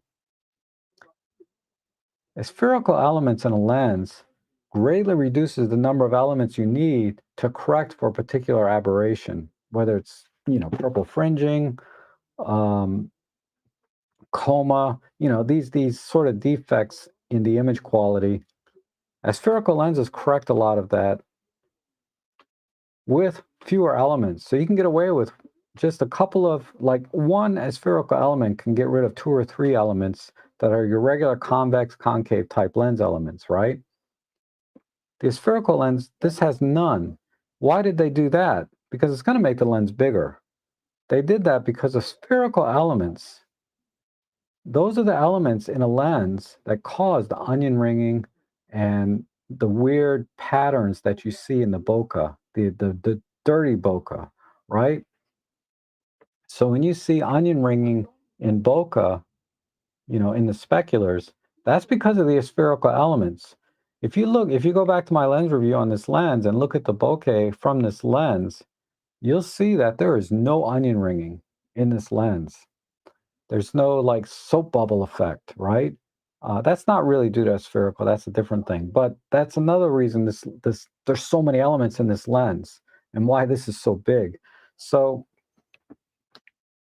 Um, that was the design choice, and that's why this lens is so big. This lens here, this is a Nikon 200 millimeter f4. 200 millimeter f4, 5 lens elements, right? And this lens is very, very well regarded. Now, the exception to the and look at the difference. There's not that much difference between these two, right? This is 25. This lens is 10 times the focal length, full frame, but it's f4, right? It's not terribly fast, but where was I going? Now I lost track. Uh,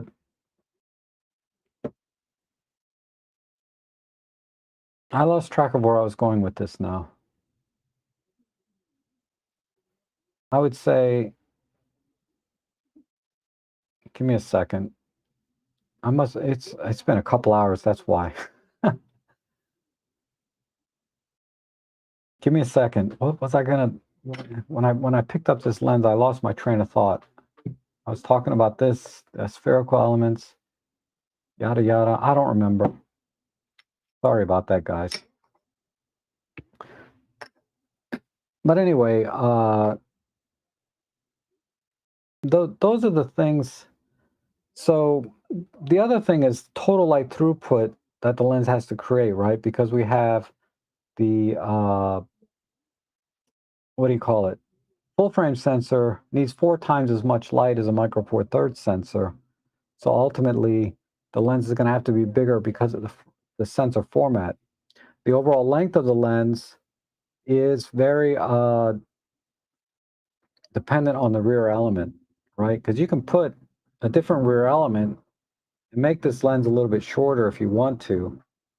For example, the 300 millimeter f4 Fresnel lens, PF lens, I should say, from Nikon. Very, very compact, lightweight 300 millimeter f4 compared to the 300 millimeter f4 from Olympus, right? And very small compared to all of the other formats of 300 millimeter f4s, full frame micro four thirds.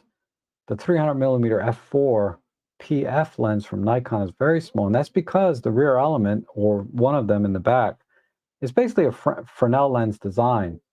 So Fresnel lenses, basically, they compress concave lenses into a very flat, you know, size. They can be much thinner. Fresnel lenses can be much thinner and still achieve basically the same optical quality, not quality, but the optical effect as a much thicker concave or convex lens. But at a price, there's a compromise to Fresnel lenses or this PF lens design, and that is in the bokeh quality.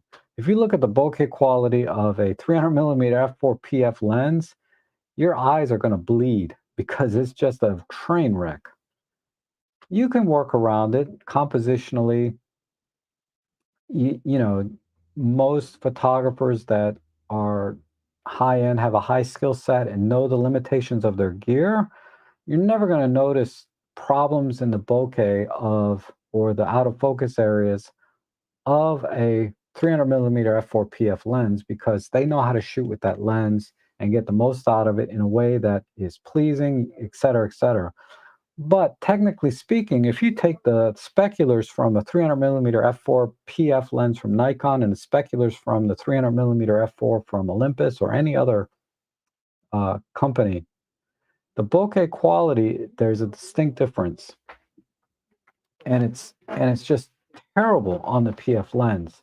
But the trade-off is you get a much smaller, shorter lens because the rear elements are much smaller, or they compress the elements down into a Fresnel type design so that they can make the lens much shorter and smaller. The diameter doesn't change because that still has to collect f4 worth of light at 300 millimeters, but the overall length of the lens can be compressed. So obviously they didn't use any PF lenses in this, right? That's why it's so big. And that's the other thing in the bokeh is, you know, because of the overall length of the lens, you start to get that cat's eye effect around the edges, particularly wide open, right? So because of the length, shorter lenses like this have less cat's eye effect, right? But then the trade-off is you have to worry about corner sharpness because the lens is shorter. I mean, because there's fewer elements, right? You can't put as many elements in a lens this short.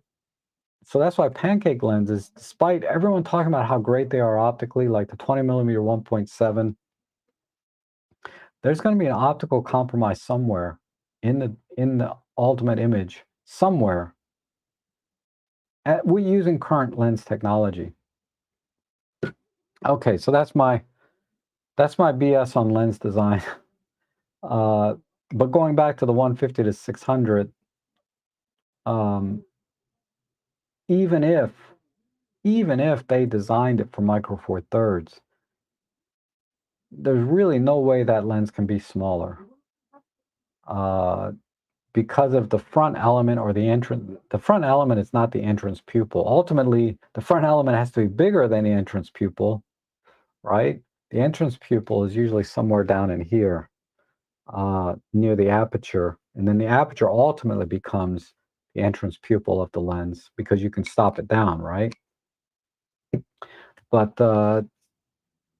because of the focal length and the aperture of that lens, the diameter cannot be any smaller than any other lens of any camera format. I don't care if it's medium format, full frame, APS-C. The 95 millimeter focus front element cannot be different no matter what camera you're talking about. So it drives me crazy when I hear credible reviewers online talk about if this was only made for micro four thirds, it would be so much smaller. No, it will not. I'm telling you. Okay. Um, it just will not. But ultimately, why are micro four thirds lenses smaller? Right. I should make a. I'd make a video on this, but I'm not an engineer, so I'm just going to talk in a live stream. So take it with a grain of salt. Everything I say. But if you want a similar field of view from micro four thirds, you only need 25 millimeters to get a 50 millimeter field of view, relatively speaking, right? Field of view is different than focal length, right? They're not the same thing. But if I want a similar field of view from micro four thirds, I only need 25 millimeters, and you can make these much, much smaller and fast. 12 millimeter f2 lens, look how small that is, right? It's equivalent to a 24 millimeter on full frame. But if you were to do 24 millimeter f2 on full frame, it'd be a much bigger lens, right? Not that big because we're talking about still relatively wide angle. And the ultimate throughput through the rear, the exit pupil, not exit, I forget what they call it, but the light coming out of this end has to be 4 times as much light. Now, we're not talking about 4 times the exposure, right? Because the exposure is exactly the same. Exposure is per square millimeter or whatever. Exposure per surface area is exactly the same, regardless if it's micro four thirds or full frame. There's not 4 times as much light going onto a pixel, assuming it's the same pixel size. It's just you got 4 times as much light being spread out over a full frame sensor, but per pixel, it's the same exposure. So anyhow, but that's why you can get away with smaller lenses because ultimately you need wider angle lenses for micro four thirds to achieve a similar field of view. So to build a lens base of various fields of view, you can use smaller lenses because they're wider angle. Um, and that's why ultimately micro four thirds is going to be a smaller system than larger format cameras because of the angle. And that's why companies need to make more APS-C type lenses because there's not enough of them out there, to be honest, except for Fujifilm, Nikon, Canon, and well, Sony, Nikon, Canon, Sony. They don't have a lot of APS-C lenses, right? Because they have to design from scratch APS-C lenses. When they can develop full frame lenses that ultimately are not going to be much bigger than the APS-C version. And that's why they don't do it. And if they did, they would be smaller because they can make them a little bit wider. But they don't bother because they're like, if you want the same field of view on your APS-C camera, buy our full frame lens, just buy a wider one. And ultimately, it's going to be about the same size as if we made the APS-C version to begin with, right? Uh, so anyway, I got onto a rant about lenses, didn't I? Okay, so let me go back. I'll wait. I'll wait a while to get the 150 to 600 used. Yeah, always a good idea. If you can, if you're not in a hurry, if you can wait, why not? And many of the people that are worried about the Sigma lens price were never going to buy it to begin with. True, true. Uh, by the way, is that Sigma lens weather sealed? I believe it is.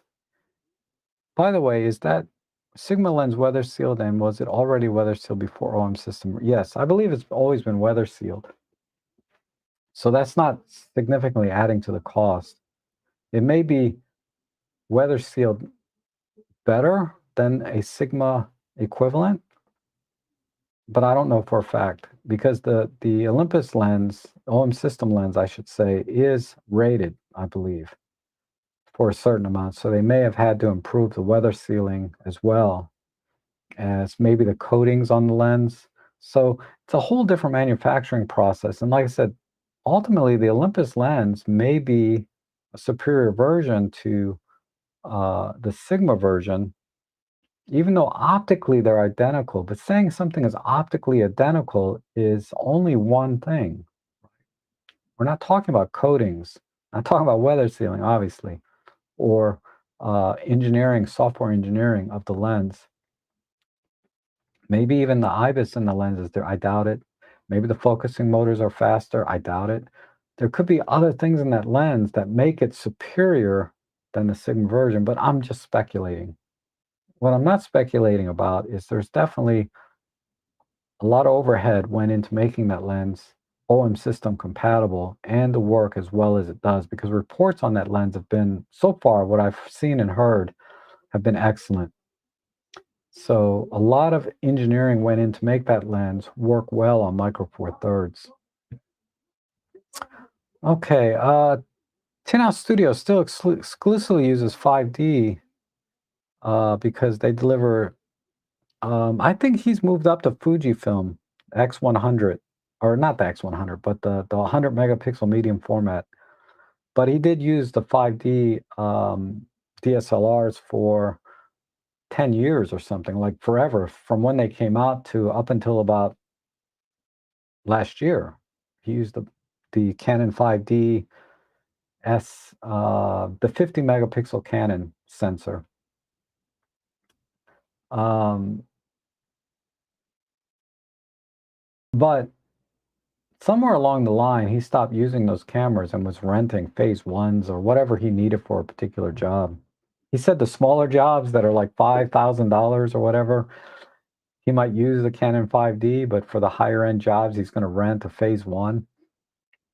And even the Fujifilm X100 megapixel camera that he just bought, he's using it just for testing and in studio stuff. And he might use it on a small job, but uh, he didn't buy it for specifically to do client work. He bought it mostly for practicing and testing and whatever else he does, you know. So apparently he's a very high end, relatively high end. I don't know what high end is in photography. I'm not, that's not me. I'm like, I'm a jobber, right? Somebody calls me to go take a picture of a property, I'll go do it. But, uh, you know, he's very high end type guy. Relative to me, he's way high end. I mean, I think the most I ever made on a job was like 1,500 bucks for one job. Uh, and that's probably not even worth his time to look at, right? To even think about.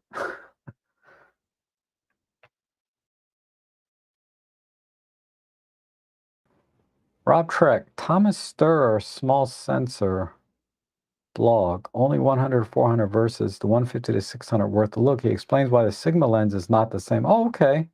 So, yeah, I will take a look at that because everything I've said today is speculation and very limited self taught knowledge about lens design, right? So I could be remembering things incorrectly. I could be stating things incorrectly. My opinion doesn't mean squat in the end.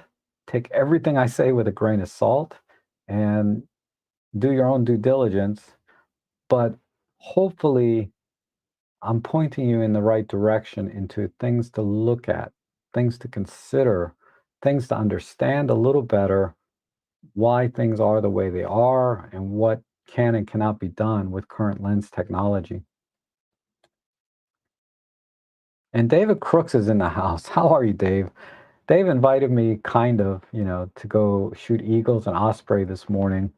He asked me yesterday, but since I was doing a lot yesterday, um, I didn't think I'd have the energy to do that and come back and live stream.